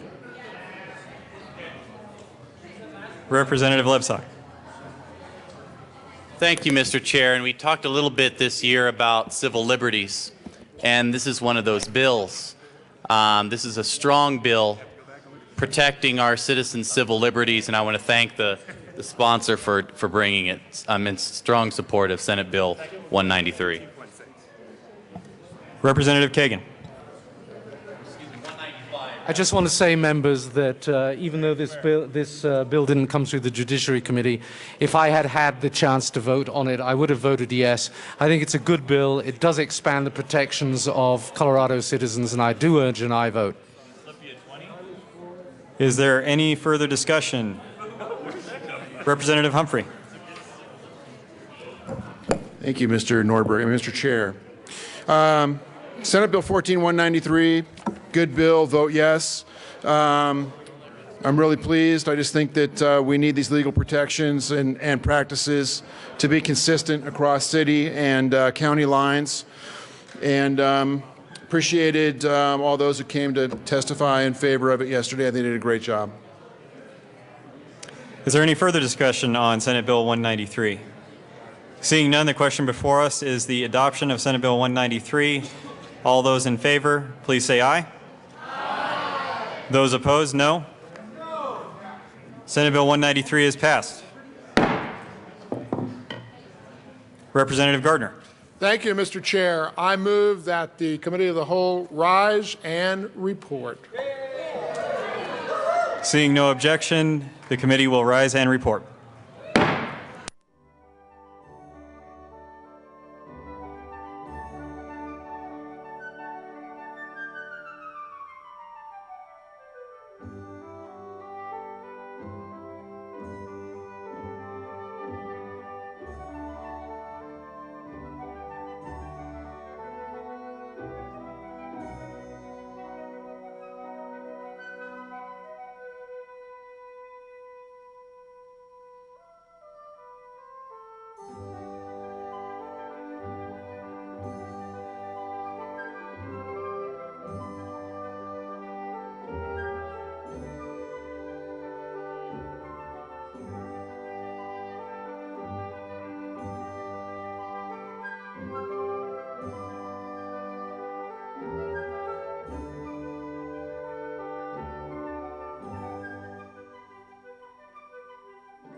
The House will come back to order.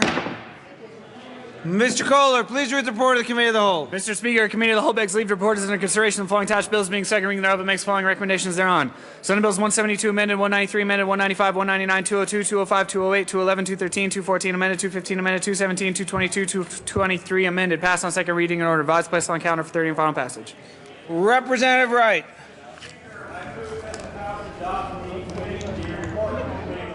You've heard the motion. We're not done quite yet. There is one cow.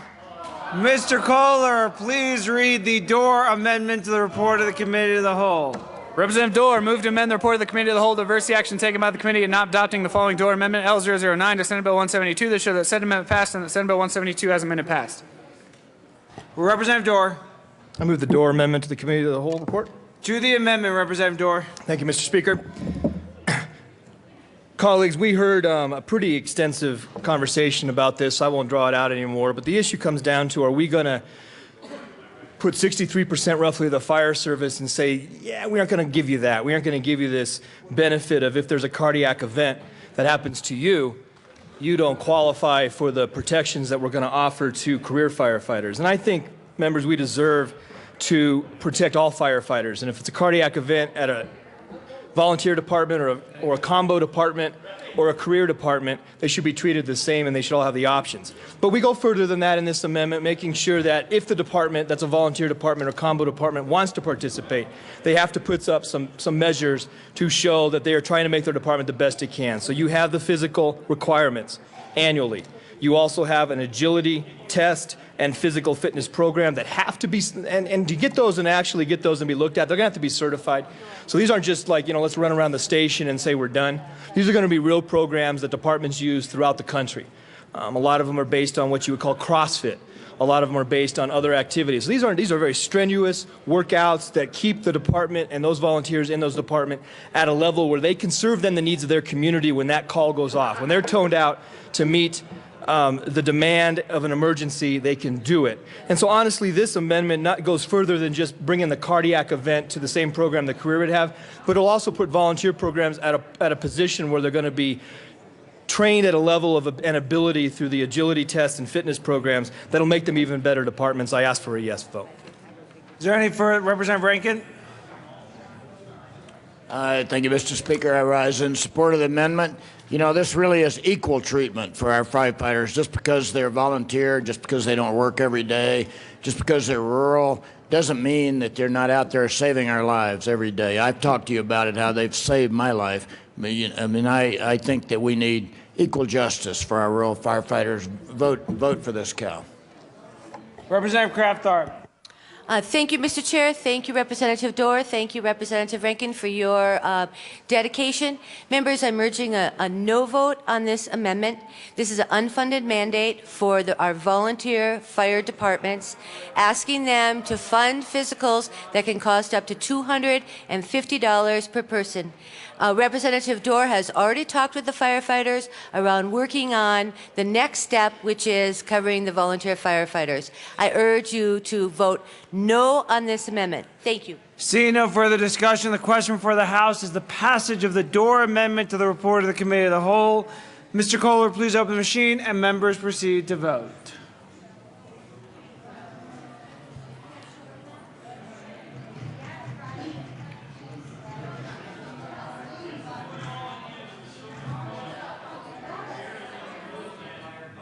Representatives Del Grosso, Everett, McLaughlin, Priola, Primavera, Murray, Szabo.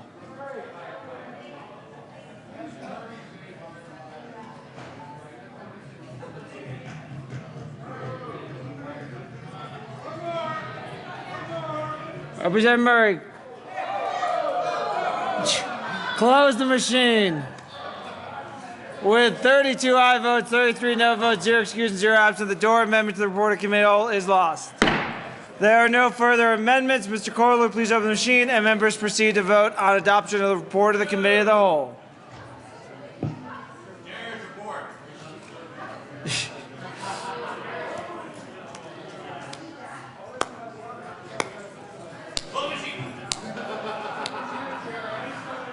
Representatives Becker, Buck, Humphrey, Dorr, Fisher, Giroux, and Priola.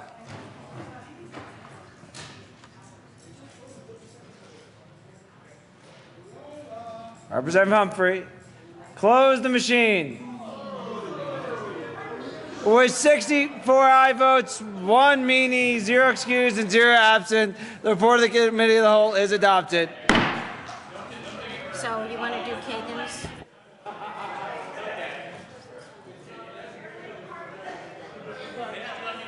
We will proceed to our next order of business, consideration of resolutions. Mr. Kohler, please read the title of the Senate Joint Resolution 10. Representative Kagan. SJR 10 by Senator Guzman, also Representative Kagan, concerning requesting the Chief Justice of the Colorado Supreme Court to take certain actions concerning adjudication of juvenile delinquency petitions. Representative Kagan. Members, I urge an aye vote on Senate Joint Resolution 10. I move Senate Joint Resolution 10, and I urge an aye vote. You want to explain what the resolution does? Senate Joint Resolution 10 asks the Supreme Court to appoint a special committee to implement, really, what we have already passed through this House and through the Senate in terms of juvenile delinquency, juvenile defense. And it is a necessary part of that, measure, so I do urge an aye vote. Is there any further discussion on Senate Joint Resolution 10? Seeing none, is there any objection to taking a voice vote? Seeing none, we'll proceed in that manner. All those in favor of SJR 10 say aye. Aye. All those opposed, no. SJR 10 is adopted. Mr. Kohler, can you please open the machine for co-sponsors?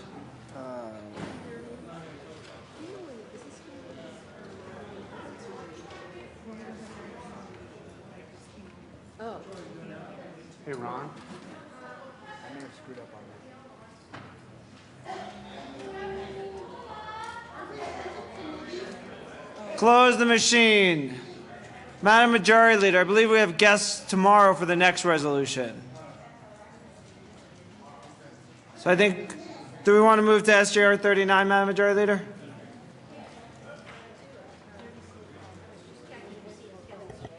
you have guests tomorrow, right? Tomorrow, yeah, we're doing his tomorrow. Madam Majority Leader. Tomorrow. Okay. Thank you, Mr. Chair. I move SJR 39. Why don't we just lay over 25 to the end Yes, of the I think we should. Would Representative Priola, do you want to lay 25 over till tomorrow? Yes. Representative Priola. Mr. Speaker, Madam Majority Leader, yes. I would like to, as there are many folks from Brighton coming down for and tomorrow's the only day they can come. Okay. Madam Majority Leader. Thank you, Mr. Speaker. I move to lay over SJR 25 until tomorrow. Seeing no objection, SJR 25 will be laid over till tomorrow. Mr. Kohler, please read the next resolution, SJR 39. Senate Joint Resolution 39 by Senator Heath, also Representative Hollinghorst, concerning changes to the joint rules of the Senate and the House of Representatives in connection with establishing rules to differentiate a budget request as an operating budget request reviewed by the Joint Budget Committee, a capital budget request reviewed by the Capital Development Committee, or an information technology budget request reviewed by the Joint Technology Committee. Madam Majority Leader. Thank you, Mr. Speaker. I move SJR 39. Please explain what it does. Thank you. You basically just heard what it does, although that was very fast, so I will make it a little slower. This resolution establishes the rules to differentiate a budget request by the Joint Budget Committee, a budget request by the Capital Budget Committee, and a budget request by the Joint Technology Committee, and defines under each of those categories what is involved in a budget request review and prioritization. This clarifies some issues that we've had over the past few years about what these various committees do. It's a good bill. It's a good clarification. I ask for a yes vote. Representative Giroux. Thank you, Mr. Speaker. Members, the wonderful thing about this resolution that it does exactly with what the JTC bill does too. We are not going to be putting dollars into statute. It'll go through rulemaking, and that's the way it should be. And I really appreciate the resolution, and I ask for an aye vote. Seeing no further discussion, is there any objection taking a voice vote? Seeing none, we'll proceed in that matter. All those in favor of Senate Joint Resolution 39 say aye. All those opposed say no. SJR 39 is adopted. Co-sponsors.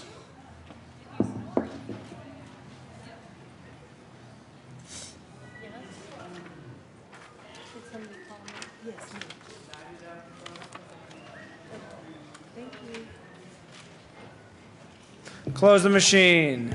Madam Majority, do you want to do the adherence? Do you want to move to the adherence? Do you want to move to the adherence and do that? Oh, yes, I'll do that. Madam Majority Leader.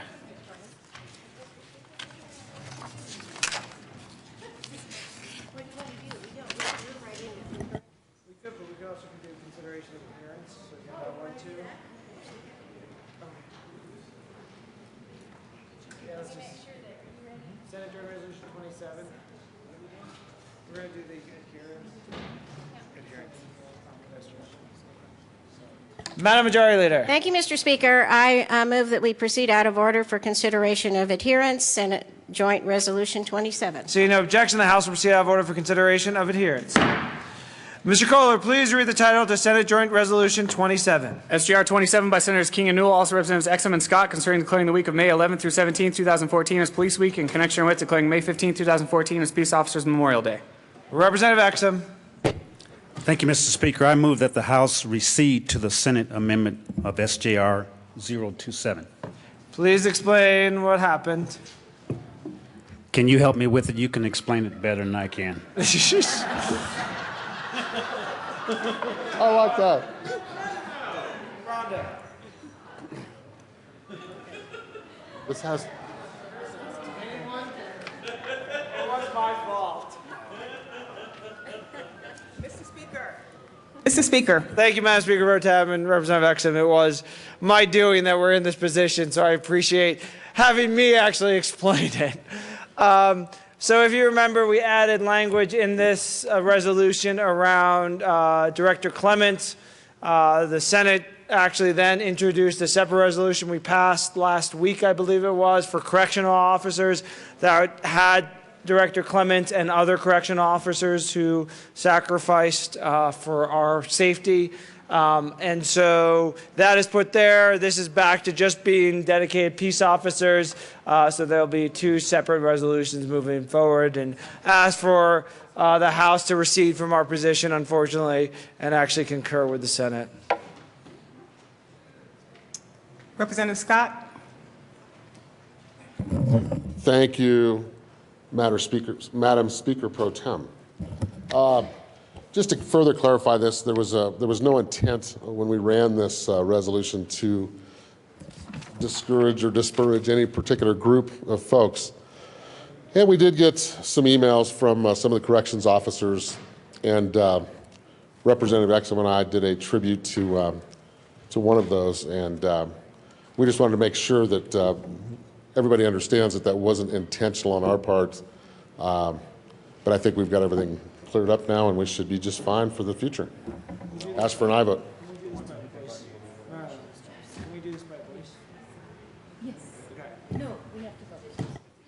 Okay, so the question for the House is to recede from the House position and to concur with Senate amendments.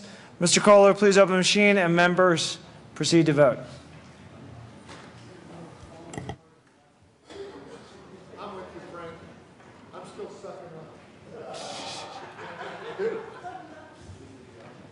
He's not even with you anymore. Close the machine with 65 aye votes, 0 no votes, 0 excused, and 0 absent. The House recedes from its position on Senate Joint Resolution 27 and concurs with the Senate. Yes. Madam Majority Leader. Thank you, Mr. Speaker. I move for the repassage of SJR 27 as amended. Seeing no further discussion, is there any objection to taking a voice vote? Seeing none, we'll proceed in that matter. All those in favor of SJR 27 say aye. Aye. All those opposed, no. SJR 27 is repassed. Co-sponsors, which I think is already everyone. I think we moved co-sponsors last time, so it's current roll call, so I think we're good on co-sponsors. Okay, we will proceed to our next order of business.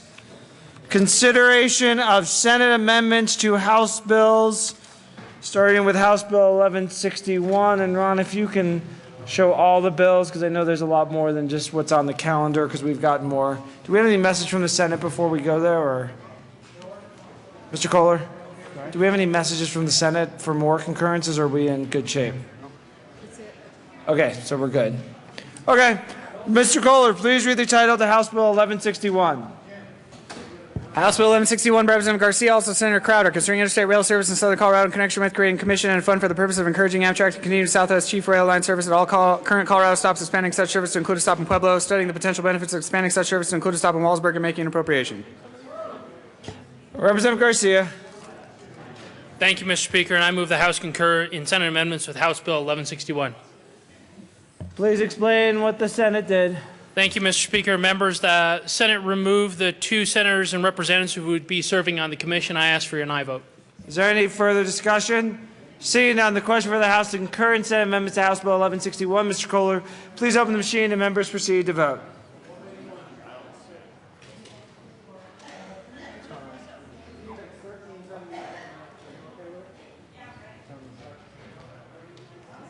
It removes people off of the thing.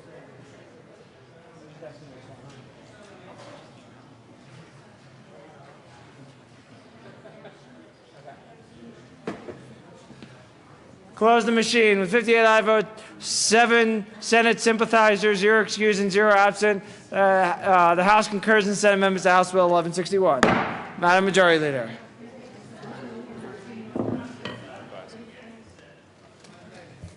Thank you, Mr. Speaker. I move for the repassage of House Bill 1161 as amended.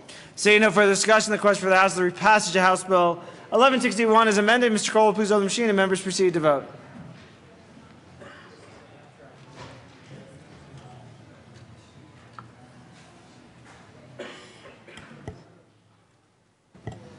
Representatives Hollinghorse, Singer.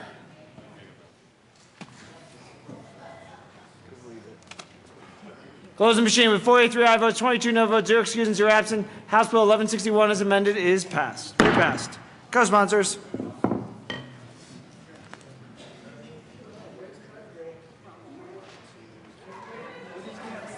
Close the machine. Mr. Kohler, please read the title to House Bill 1352. House Bill 1352, Representatives Tyler and Quorum, also Senators Todd and King, concerning the management of waste tires in connection with making and reducing appropriations. Representative Tyler. Thank you, Mr. Speaker. I get for the second time to move that the House concur with amendments to House Bill 1352. Please explain what the Senate did. The Senate did two things, one of which was to change the definition of an end user, which we had suggested to them. The other one is something that had been on the back burner for quite a while on refilling some of the cash funds from the general fund to do tire waste enforcement. Representative Giroux. Thank you, Mr. Speaker. Members, you may recall that this bill was laid over because I had some concerns because there was an appropriation in the Senate amendments. And I just want to tell every one of you, particularly Representative Tyler and particularly Representative Quorum, you were right. And by the way, I'm not telling Representative Melton this. You were right and I was wrong. And yes, go ahead. And what happened was the dollars that were appropriated with the Senate amendment were actually dollars that were set aside for the long bill for the purpose of this. And I don't mean set aside. We had already put the dollars. We need to do this. And so I just want to reiterate, particularly to you, Mr. Speaker, you were right and I was wrong. You were all right and I was so wrong. And I asked for an aye vote. Is there Representative Quorum? Thank you, Mr. Speaker. Many times I've heard, Representative Giroux, you are so wrong. Mr. Minority Leader. Thank you, Mr. Speaker and representatives. Will this be the last time that we ever have to see a waste tire bill? Seeing no further discussion. Really? Representative Tyler. Thank you, Mr. Speaker. I'll say this is absolutely the last time you will see a waste tire bill this session. Seeing no further discussion, the question for the House to concur in Senate amendments to House Bill 1352. Mr. Kohler, please open the machine, and members proceed to vote.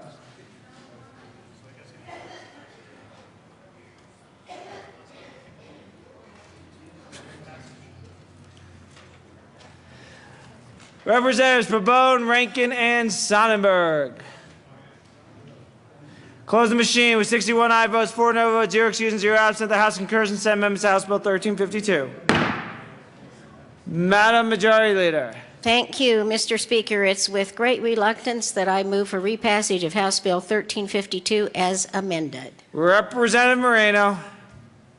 Thank you, Mr. Speaker. Under Rule 21C, I request to be excused from voting on this bill. Under House Rule 21C, Representative Moreno will be excused. Representative Kraft-Art. Thank you, Mr. Speaker. Under Rule 21C, I also request to be excused from voting on this bill. Under House Rule 121C, Representative Kraft-Art will be excused from voting on this bill.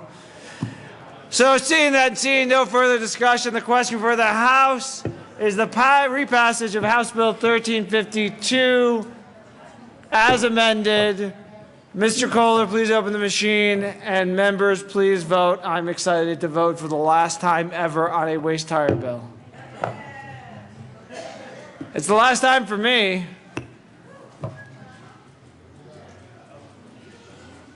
Representative Rosenthal and Williams. Close the machine with 58 aye votes, 5 no votes, 2 excused, and 0 absent. House Bill 1352 as amended is repassed, and I will never have to deal with this issue again. Co-sponsors.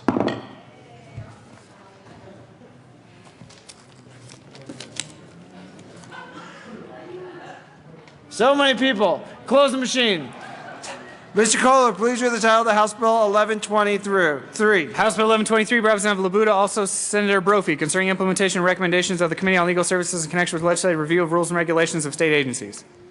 Representative Labuda. Thank you, Mr. Speaker. Mr. Speaker, for the last time, I move that we concur with Senate amendments to House Bill 1123. Please explain why. Thank you, Mr. Speaker. We continually pass bills, members, and after this rule review bill first passed the House, we passed 2 bills that eliminated the need for two rules. And one is the CBI's rule concerning evidence collection in connection with sexual assaults. We passed House Bill 1171, so we don't need the rules anymore. The other one, the Secretary of State's rules regarding registered agents for charitable solicitations, that was addressed by House Bill 1206. So in case you didn't know, this is what the Rules Committee does. Whenever we pass a bill, we can get rid of the rules. So for that reason, I renew my motion to concur with Senate amendments to House Bill 1123. Seeing no further discussion, the question for the House to concur with Senate amendments to House Bill 1123. Mr. Kohler, please open the machine and members proceed to vote.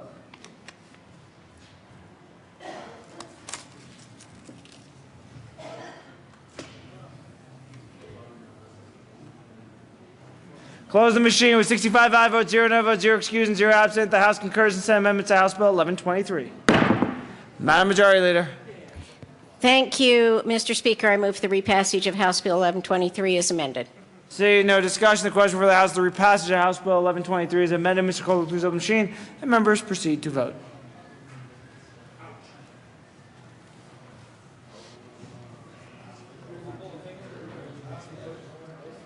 Representatives Becker and Paboon. Close the machine with 65 aye votes, 0 no votes, 0 excused, and 0 absent. The House repasses House Bill 1123 as amended. Co-sponsors. Close the machine. Mr. Kohler, please read the title of House Bill 1280. House Bill 1280, Representative Dorr, also Senator Schwartz, concerning limits on liability for agritourism. Representative Dorr. Thank you, Mr. Speaker. I move that the House concurs with the Senate amendments to House Bill 1280. Please explain what the useless body did. Really two big changes, or not big changes, smaller changes. One eliminates the exemption of the activity instructor, equipment provider, and facility person in the definition of participant. They also added agricultural recreation in tandem with agricultural activities to make it consistent throughout, and a couple technical amendments that made sure that the equine and divisions that already, or operations that already had their own limitations with regards to liability were exempted out of this with regards to what signage would be and stuff like that. I ask for a yes vote. Representative Gardner. Thank you, Mr. Speaker. And Representative Dorr, I just need the assurance that if Curley were here, Curley would want an aye vote on this. Absolutely. Is there any further discussion? I think Representative Dorr said absolutely on the answer. Seeing no further discussion, the question for the House is to concur in Senate amendments to House Bill 1280. Mr. Kohler, please open the machine and members proceed to vote.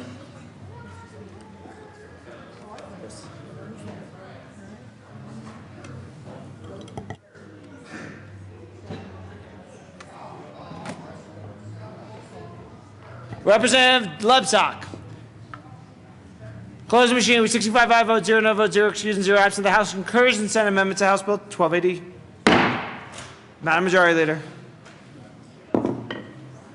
Thank you, Mr. Speaker. I move the repassage of House Bill 1280 as amended. Seeing no discussion, the question for the House, the repassage of House Bill 1280 is amended. Mr. Kohler, please open the machine and members proceed to vote. Which was the last one you said? 1367 starts the one we got today. Okay. Close the machine with 65 aye votes, 0 no votes, 0 excused, and 0 absent. The House repasses House Bill 1280 as amended. Co-sponsors.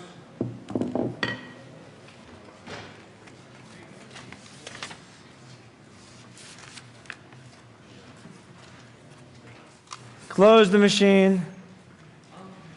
Mr. Kohler, please read the title of the House bill. Now, let's just lay this one over till Thursday. Thursday or Friday?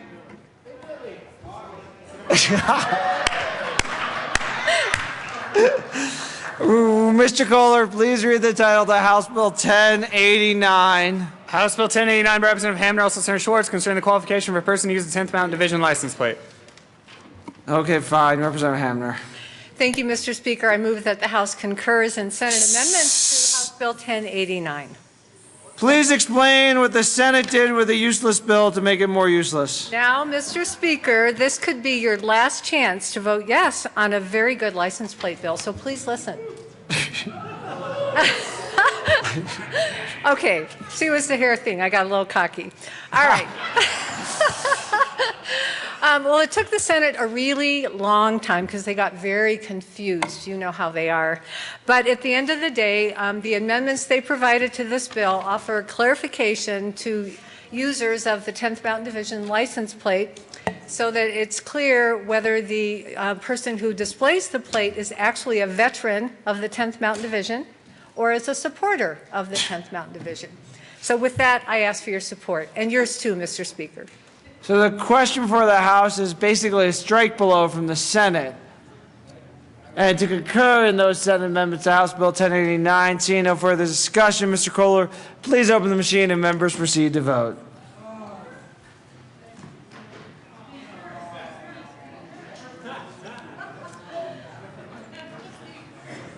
Representatives Fisher, Williams. Close the machine. What a group. With 61 aye votes, 4 no votes, 0 excused, and 0 absent, the House concurs in said amendments to House Bill 1089. Madam Majority Leader. Thank you, Mr. Speaker. I move for the repassage of House Bill 1089 as amended. Can I make a substitute motion? Darn it. Seeing no further discussion, the question for the House is the repassage of House Bill 1089 as amended. Mr. Kohler, please don't open the machine. Okay, fine. Mr. Kohler, please open the machine. And members, please, as my going away president, vote no.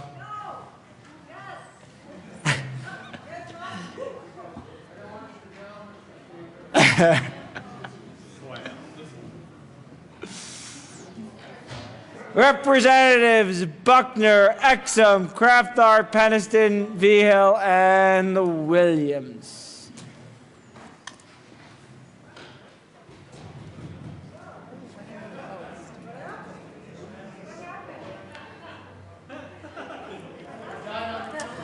Close the machine. With 55 aye votes, 10 no votes, 0 excused, and 0 absent, House Bill 1089 is repassed as amended. Co-sponsors.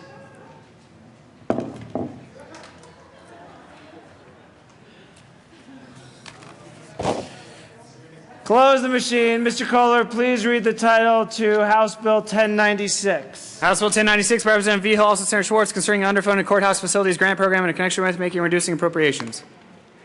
Representative Vigil. Thank you, Mr. Speaker. I move that the House concur with Senate amendments to House Bill 1096. Please explain what the useless body did. They did some conforming amendments, some technical amendments, and also there was a reduction in appropriations to reflect the amount that the bill is.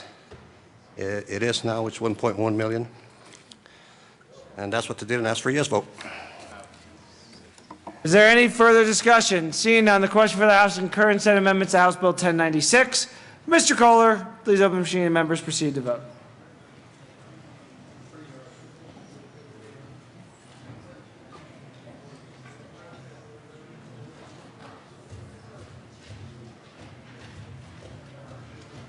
Representative, close the machine. With 65 aye votes, 0 no votes, 0 excused, and 0 absent, the House concurs in Senate amendments to House Bill 1096. Madam Majority Leader. Thank you, Mr. Speaker. I move for the repassage of House Bill 1096 as amended. Seeing no discussion, the question for the House is the repassage of House Bill 1096 as amended. Mr. Kohler, please open the machine and members proceed to vote.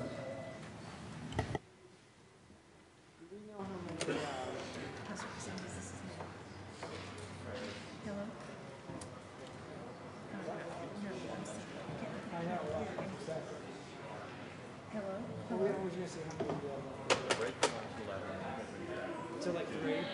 How many bills do we know come out from the Senate tomorrow?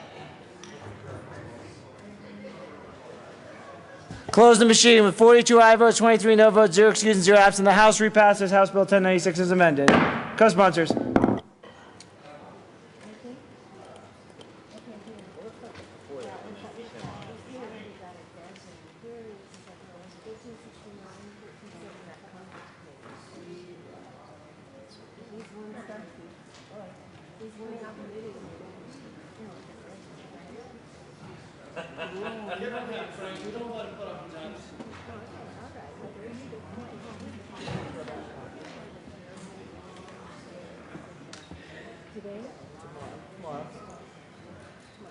Close the machine. Mr. Kohler, please read the title to House Bill 1118. House Bill 1118, by Representative Wilson, also Senator Todd, concerning the creation of the Advanced Placement Incentives Pilot Program in connection with making an appropriation. Representative Wilson. Thank you, Mr. Speaker. I enthusiastically move that we concur with the Senate's action on House Bill 1118. Please explain, Representative Wilson. Thank you, Mr. Speaker. Because the Senate, number one, cut the number of students, number two, cut the appropriation, number three, cut the incentives, this bill is no longer just lean and mean, it is skinny and cranky, and I urge an aye vote before it's decimated further.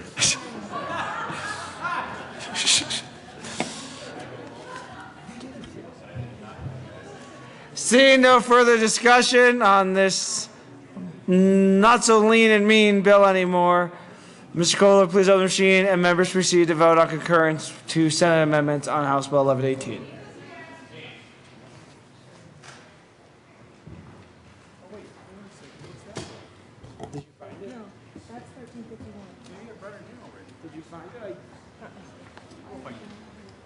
Representatives May and Szabo. Close the machine with 57 aye votes, 8 no votes, 0 excused, and 0 absent. The House concurs in Senate amendments to House Bill 1118. Madam Majority Leader. Thank you, Mr. Speaker. I move for the repassage of House Bill 1118 as amended. Seeing no further discussion, the question for the House is the repassage of House Bill 1118 as amended. Mr. Kohler, please open the machine, and members proceed to vote.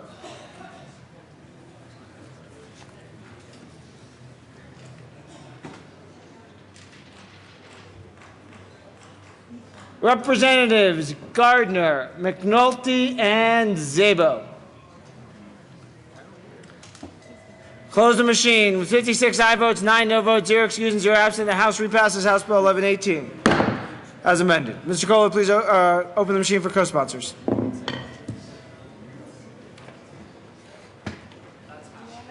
Close the machine. Mr. Kohler, please read the title of House Bill 1279. House Bill 1279 by Representatives Primavera and Young, also Senators Heath and Sheffield, concerning the creation of a state income tax credit to reimburse a business for personal property taxes paid in the state. Representative Primavera. Thank you, Mr. Speaker. I move the House concur with Senate amendments to House Bill 1279. Please explain why. Representative Young. Thank you, Mr. Speaker. The Senate actually removed the appropriations clause because you don't need an appropriations for a refundable tax credit. So I urge and I vote on the concurrence. Is there any further discussion? Seeing none, the question for the House to concur in Senate amendments to House Bill 1279. Mr. Kohler, please open the machine, and members, please vote.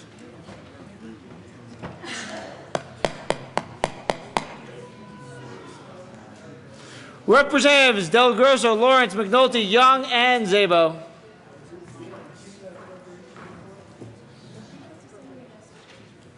McNulty. Close the machine with 65 aye votes, 0 no votes, 0 excused, and 0 absent. The House concurs in Senate amendments to House Bill 1279. Madam Majority Leader. Thank you, Mr. Speaker. I move for the repassage of House Bill 1279 as amended. Seeing no discussion, the question for the House is a repassage of House Bill 1279 as amended. Mr. Kohler, please open the machine, and members proceed to vote. Did we miss 1367? I think we did. No. Oh, is that wrong? 1367. We're way above that still. Oh, I thought we just did 10. Oh, we just did 1279. We did 1279. Representative McNulty and Hollinghorse. Oh, yes. Close the machine with 63 aye votes, 2 no votes, 0 excused, and 0 absent. The House repasses as amended House Bill 1279. Co-sponsors. Did you find the bill? No, it's still fine.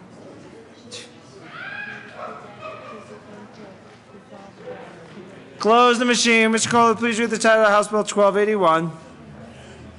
House Bill 1281 by Representatives Janal and Joshi, also Senators Rivera and Aguilar, concerning allowance for terminally ill patients to have access to investigational products that have not been approved by the Federal Food and Drug Administration that other patients have access to when they participate in clinical trials. Representative Janal. Thank you, Mr. Speaker. I move to concur with the Senate amendments to House Bill 1281. Please explain what they did. Representative Joshi. Thank you, Mr. Speaker and members. Senate made a few changes. First one was they amended the legislative declaration. We had made some changes in the bill, but somewhere along the line, the declaration was not changed, so they fixed that. They also added further eligibility for the patients to participate in the clinical trials. And then they also added a written consent for the hospital so they can get some of the liabilities covered. So they made some good changes. So I ask for concurrence. Is there any further discussion? Seeing none, the question for the House is to concur in Senate Amendment to House Bill 1281. Mr. Kohler, please open the machine and members proceed to vote.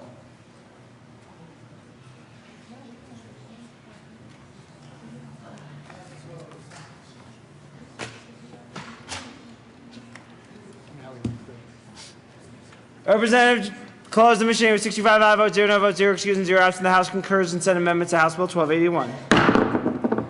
Madam Majority Leader.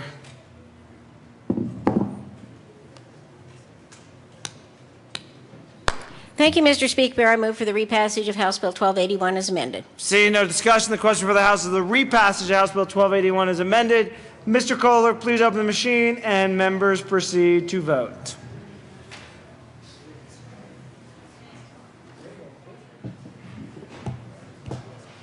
Representatives Del Grosso Priola.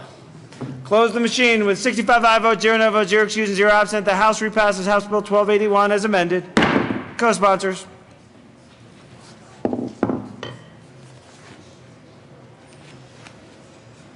Close the machine. Mr. Kohler, please read the title of House Bill 1301. House Bill 1301 by Representative Mitch Bush, also Senator Kirk, concerning the Safe Routes to School program in connection with making and reducing appropriations. Representative Mitch Bush. Thank you, Mr. Speaker. It's with a little trepidation, but also in the spirit of the aspen tree that kind of bends a bit. I move we concur with the Senate amendments. Explain what the Senate did, Representative Mitch Bush. Well, they were clearly in their little ring in the front and their big ring in the rear, and they were just really slowly moving along.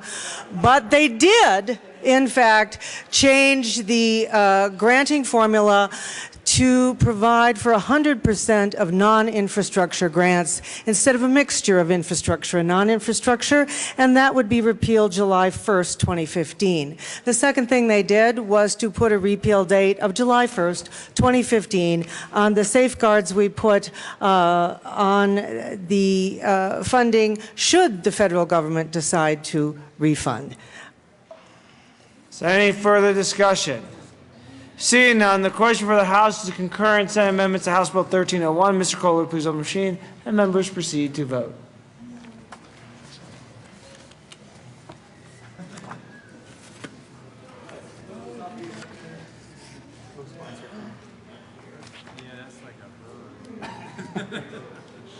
Representative Swan, close the machine. With 65 aye votes, 0 no votes, 0 excused, and 0 absent, the House concurs in Senate amendments to House Bill 1301.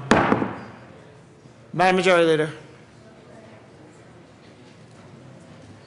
Thank you, Mr. Speaker. I move for repassage of House Bill 1301 as amended. Seeing no discussion, the question for the House is the repassage of House Bill 1301 as amended. Mr. Kohler, please open the machine, and members proceed to vote.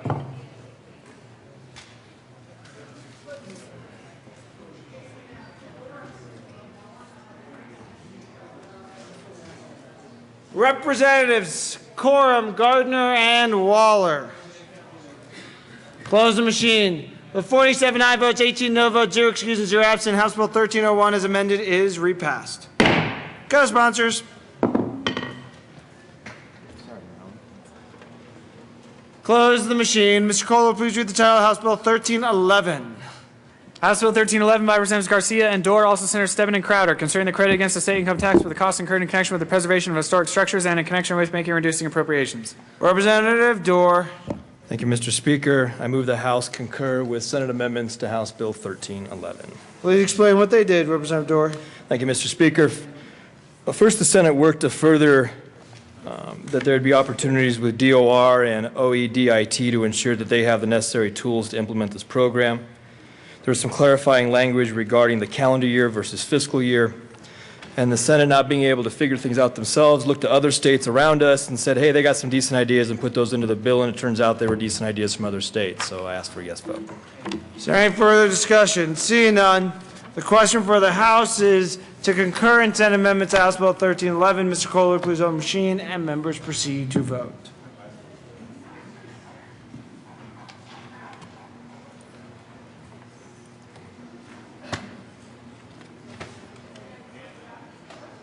Representatives Buck and Pabon.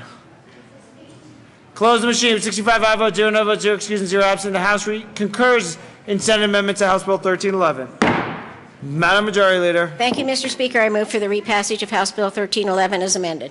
Seeing no discussion, the question for the House is the repassage of House Bill 1311 as amended. Mr. Kohler, please open the machine, and members proceed to vote.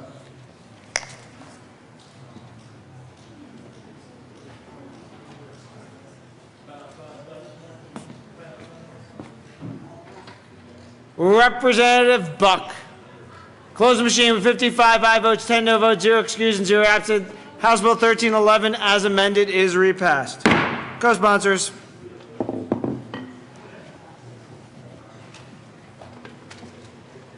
Close the machine. Mr. Kohler, please read the title of House Bill 1378. House Bill 1378, Representatives Stevens and Pabon, also Senators King and Hodge, concerning prohibiting the posting of private image on social media without consent to cause serious emotional distress. Who wants this one? Mr. Assistant Majority Leader. Thank you, Mr. Speaker. Mr. Speaker, I move to concur with Senate amendments. Sorry, I just had at least. Please explain what they did. Thank you, Mr. Speaker. Stevens. Thank you, Mr. Speaker. The Senate changed on the issue of the sealing records, which there is actually another bill going through the legislature that dealt with sealing records. They dealt with it there. Second thing is we attributed where the fund money would go, which is the Victims' Compensation Fund, which we spoke of here in the House. The third is that we broke out definitions of the crimes so that we have it in a very orderly position in the bill, which really I think then all of the parties from Defense Bar to the DA's and AG's office, everyone could agree on that. I think it actually made it much easier to read. All parties are happy, and I would encourage you to support this now. Any further discussion? Mr. Minority Leader, did you? Seeing no discussion, the question for the House is to concur in Senate amendments to House Bill 1378. Mr. Kohler, please open the machine, and members proceed to vote.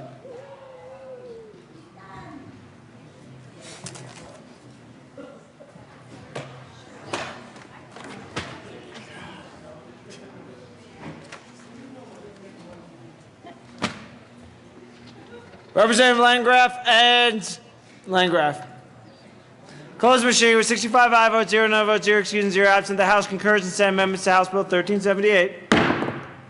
Madam Majority Leader. Thank you, Mr. Speaker. I move for the repassage of House Bill 1378 as amended. Seeing no discussion, the question for the House to repassage of House Bill 1378 as amended. Mr. Kohler, please open the machine, and members proceed to vote.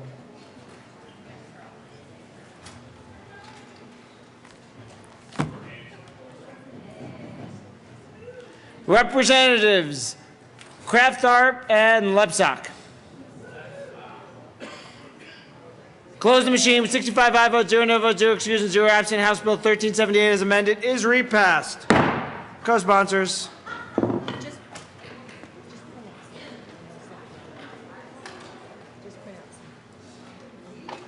Close the machine. Mr. Kohler, please read the title to House Bill 1387. House Bill 1387, Representatives Szabo and Fisher, also Senator Schwartz, concerning revisions of capital-related statutes and Colorado revised statutes in connection with amending or repealing obsolete, inconsistent, conflicting provisions of law and clarifying the language to reflect legislative intent and current application of the law.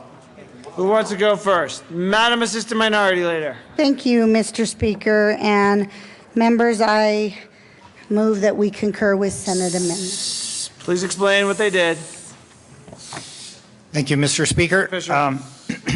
Well, they made a number of technical amendments that were requested. One was by the Judicial Department, requested an amendment to preserve the authority that they were given over the Ralph Carr Judicial Center back in 2008.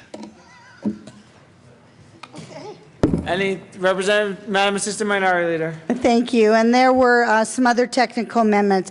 Repeal a paragraph in the CDC statute that was already repealed in Senate Bill 110. Add 2 deadlines that apply to the CDC's for the submission of their prioritization to the JBC of all capital budget requests. This is necessary to align House Bill 1387 with House Bill 1395 to amend CDC's duties to add cross-references to JR 45 created in SJR 39 if that resolution is adopted by the House. Which we just did. Madam. Then there you go. Representative Fisher. Thank you, Mr. Speaker and members. They also amended part of the bill dealing with plumbing and electrical inspections at institutions of higher education that was requested by DORA, and everybody's apparently pleased with that language and the compromise that was made there.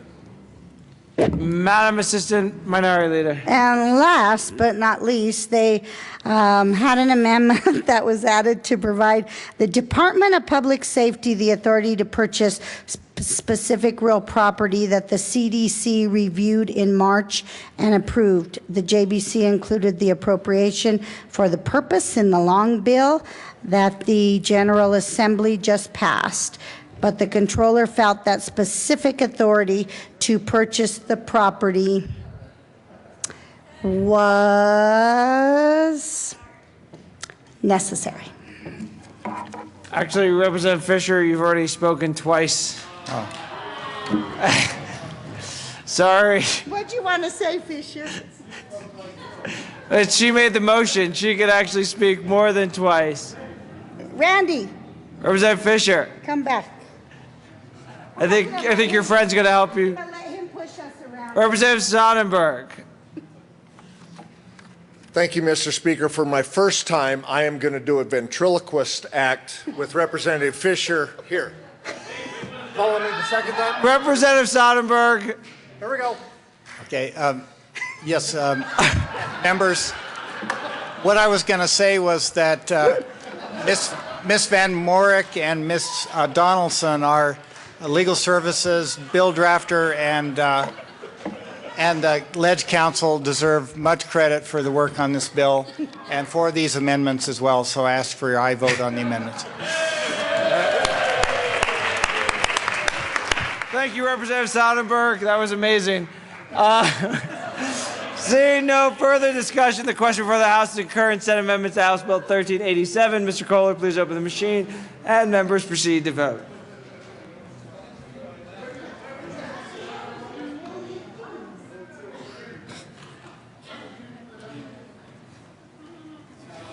Representatives Fisher and May.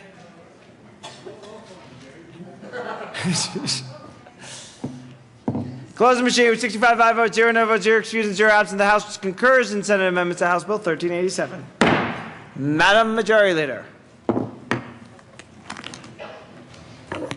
Thank you, Mr. Speaker. I move for repassage of House Bill 1387 as amended.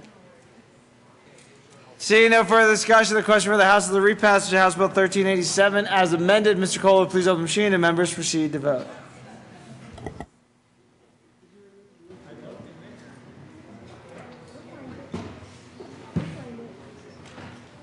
Just make sure it's not here somewhere.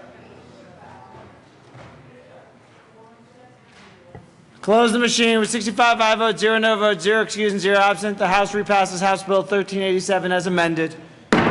Co-sponsors.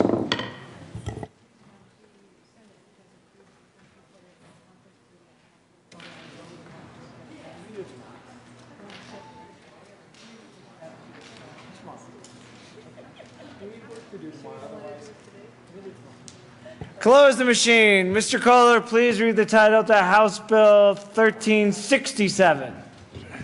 House Bill 1367, Representative Tyler, also Senator Brophy, concerning the exemption of auto cycles from regulation of motorcycles in connection with defining auto cycle, exempting auto cycles from motorcycle statutes, requiring auto cycles to be issued license plates similar to motorcycle license plates, and making an appropriation. Representative Tyler. Thank you, Mr. Speaker. I move the House concur with Senate amendments to House Bill 1367. Please explain what they did. What they did was, on behalf of the Department of Revenue, allowed them time to work. So this takes effect for vehicles registered on January 1st, 2015. So they would like to start making the rules and the program changes for that on July 1st, 2014, and they had to add a safety clause. Is there any further discussion? Seeing none, the question for the House is the passage of House Bill 1367 is is to concur in Senate amendments to House Bill 1367. I was trying to skip a step. Mr. Kohler, please open the machine, and members, please vote on concurrence. That's fine. Take your time. I've got a system worked out here.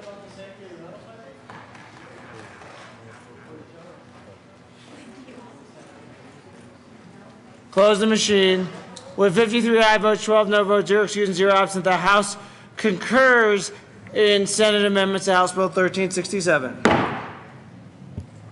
Madam Majority Leader. Thank you, Mr. Speaker. I move for the repassage of House Bill 1367 as amended. Seeing no discussion, question for the House is the repassage of House Bill 1367 as amended. Mr. Kohler, please open the machine, and members proceed to vote.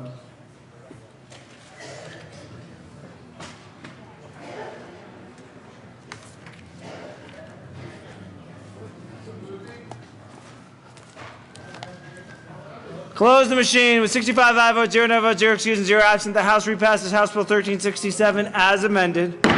Go sponsors.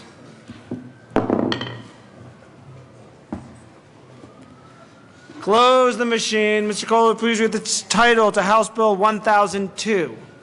House Bill 1002, Representative Young, also Senator Jones, concerning the establishment of a grant program under the Colorado Water Quality Control Act to repair water infrastructure impacted by a natural disaster in connection with making an appropriation. Representative Young. Thank you, Mr. Speaker. Mr. Speaker, I move the House concur with Senate amendments to House Bill 1002.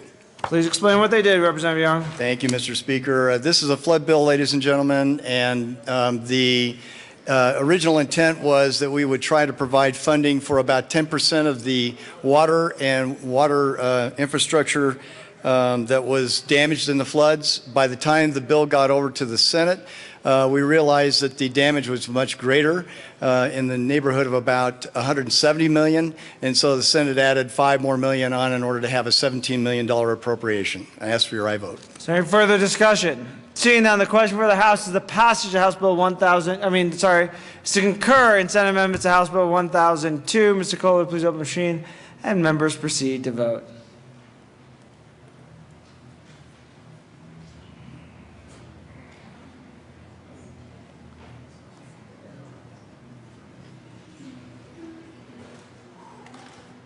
Close the machine. With 65 aye votes, 0 no votes, 0 excused, and 0 absent, the House concurs in Senate amendments to House Bill 1002.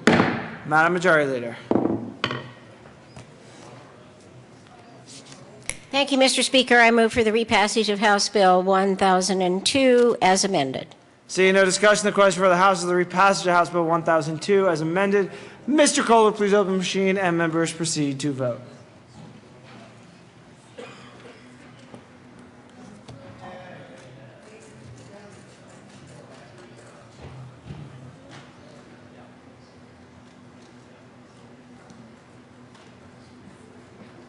Representative Gardner.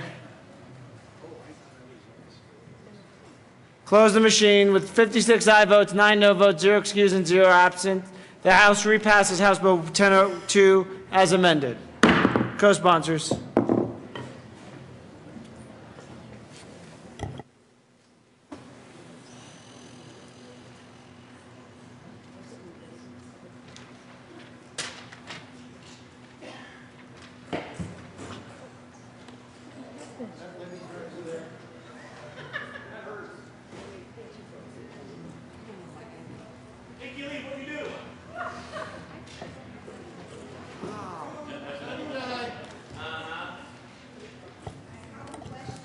Close the machine.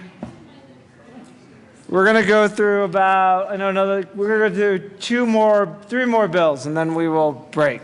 because I know some people need to go use the facilities. We'll do a 5-minute break in 3 bills. Mr. Kohler, please read the title of House Bill 1102. I got 1102 is the next bill I have.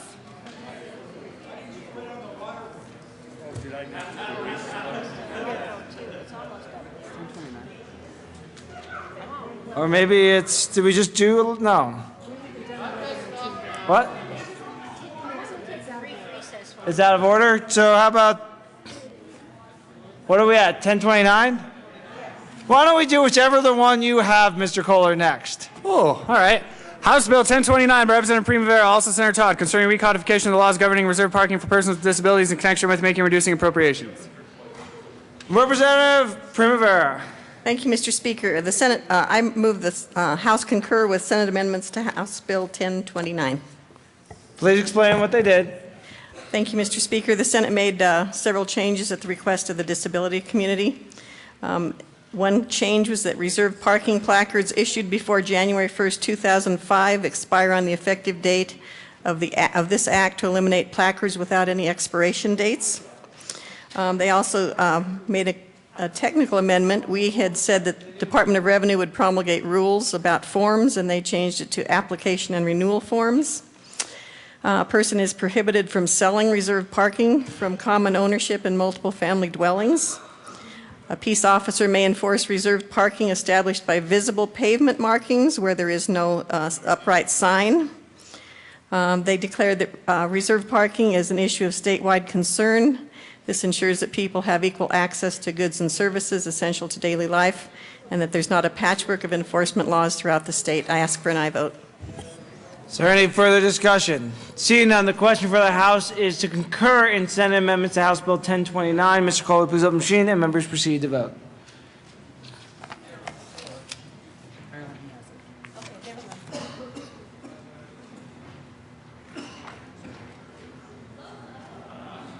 Representatives Conti, Gardner.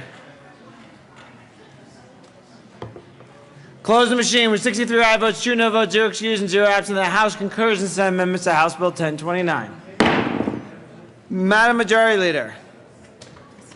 Thank you, Mr. Speaker. I move for the repassage of House Bill 1029 as amended. Representative Salazar. Thank you, Mr. Speaker. Mr. Speaker, a lot of people came out to support this bill, including my friend Chris Hines up here in the House gallery, and I'm asking for support of House Bill 1029. That'll be a $5 fine. Gee, Pa, I can't do nothing around here. He is one of my constituents, but you're still getting fined for it. Seeing no further discussion, the question for the House is the repassage of House Bill 1029. Mr. Kohler, please open the machine, and members proceed to vote.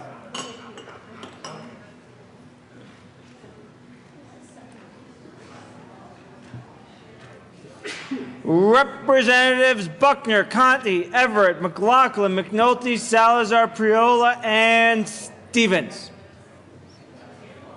Priola, close the machine with 65 aye votes, 0 no votes, 0 excused, and 0 absent. The House repasses House Bill 1029 as amended.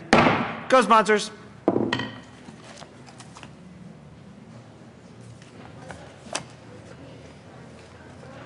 Close the machine. Mr. Kohler, please read the title to House Bill 1102. House Bill 1102 by Representative Peniston, also Senator Kirk, concerning gifted education programs in public schools and in connection with making an appropriation. Representative Peniston. Thank you, Mr. Speaker.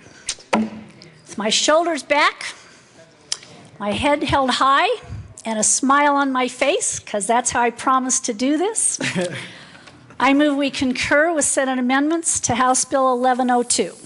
Please explain what they did, Representative Peniston. Well, let me make sure I get this language right. This is for our gifted kids. Each administrative unit is strongly encouraged to include in the program plan a universal screening. Strongly encouraged. Secondly, each administrative unit shall make a good faith effort to hire and retain at least a half-time basis, at least one qualified person in gifted education. And lastly, they cut the money for all this down to 45% of what it was. So, shucks darn, I ask for us to concur. Seeing no discussion, the question before the House is to concur in Senate amendments to House Bill 1102. Mr. Kohler, please open the machine, and members proceed to vote.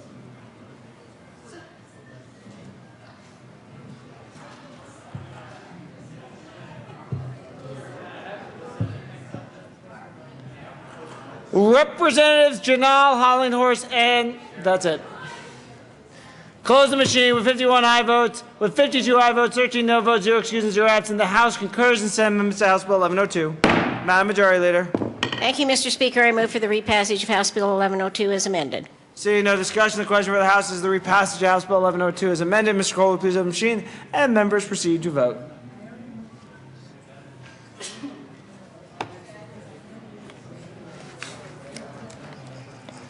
Representatives Exum and Exum. Close the machine with 40 aye votes, 25 no votes, 0 excuses, and 0 absent. The House repasses House Bill 1102 as amended. Co-sponsors. Rhonda.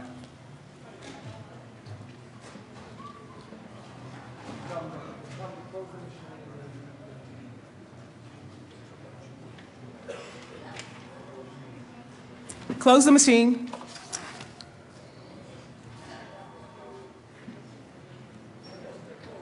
Mr. Kohler, please read the title of House Bill 1319. House Bill 1319, Representatives Ferrandino and Holbert, also Senators Lambert and Todd, concerning the creation of an outcomes-based funding model for higher education in connection with making and reducing appropriations. Mr. Speaker. Thank you, Madam Speaker Pro Tem. I move that the House concur in Senate amendments to House Bill 1319. Please explain why. Thank you, Madam Speaker Pro Tem. All the amendments that were put on in the Senate either were ones that I worked on with CU and gave to the Senate to do, or were offered by our drafters as technical amendments to ensure the bill worked. The Senate came up with nothing themselves, like usual. Mostly this was to deal with some issues that some of the schools raised as we were going through. They also actually changed some technical amendments to the appropriations clause. But overall, nothing to gut the bill. It's a good bill. Ask for an aye vote on concurrence. Representative Holbert. Thank you, Madam Speaker Pro Tem.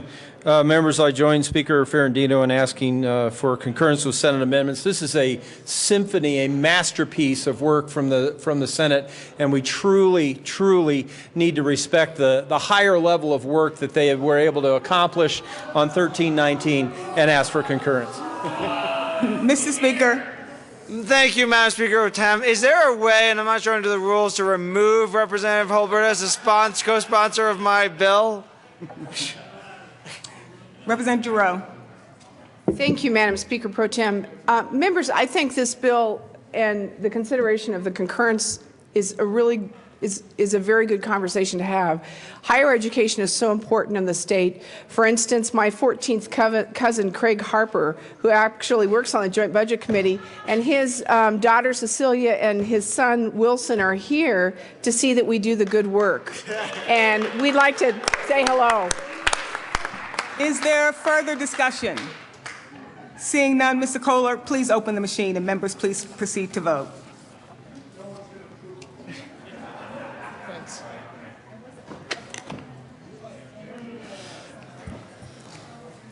Representative Giroux, I should fine you $2 for that, but I wasn't in the chair, that's true, and I gotta say, he used to work for OMB like I did, so that's a good introduction. Representative Conti, Fields, May, McLaughlin, Rosenthal, and Pabon. What'd you? Yes, it's good to be the Speaker. Representative Conti and Fields and Rosenthal.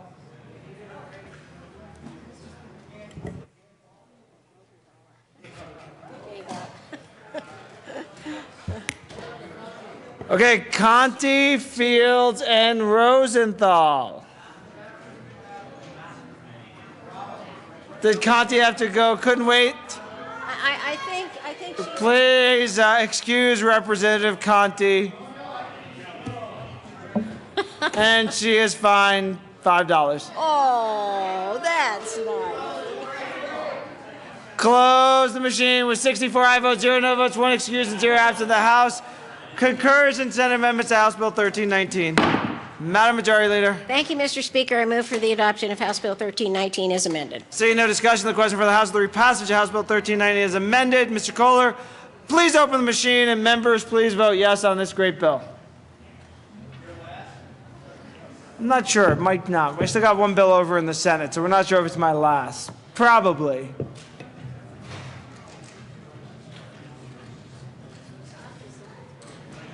Representatives Humphrey and Pabon. Pabon.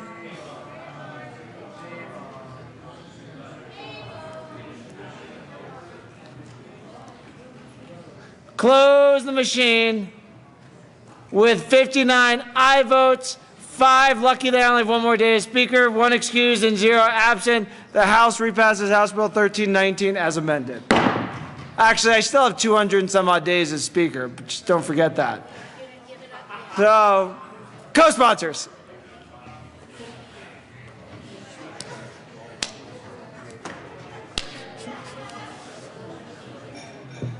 Close the machine. Announcements and introductions. Representative Labuda. Thank you, Mr. Speaker. Women in the Colorado General Assembly, we have this nice book that gives biographies, and if you haven't yet turned in your biography, please do so. I have extra blank sheets here for you to fill them out. Thank you, Mr. Speaker. Representative Kraft-Hart. Thank you, Mr. Speaker. Members, if you remember on May 1st, I let you know that May is Mental Health Month. Well, today is the day that we celebrate children's mental health. And a number of children did a flash mob right outside while we were working. Unfortunately, we weren't able. Representative Del Grosso enjoyed it? For the rest of you, on your desks you will receive a card with a green ribbon. This is a ribbon to wear during May to recognize that May is Mental Health Month. And Representative Del Grosso does not have his yet, and he's upset, so we'll give him this. So thank you, members. Any further announcements or introductions? Seeing none. Madam Majority Leader? I think, hold on one sec. Do we have anything to read across? Wait, let's just let me read across the desk first. Message from the Legion of Doom. Mr. Speaker, the Legion of Doom is remainder of the message from the Legion of Doom will be printed in the journal. Message, conference committee reports. The first report on First Conference Committee on Senate Bill 88. This report amends the revised bill. Okay, nothing else, Mr. Kohler? What? Introduction.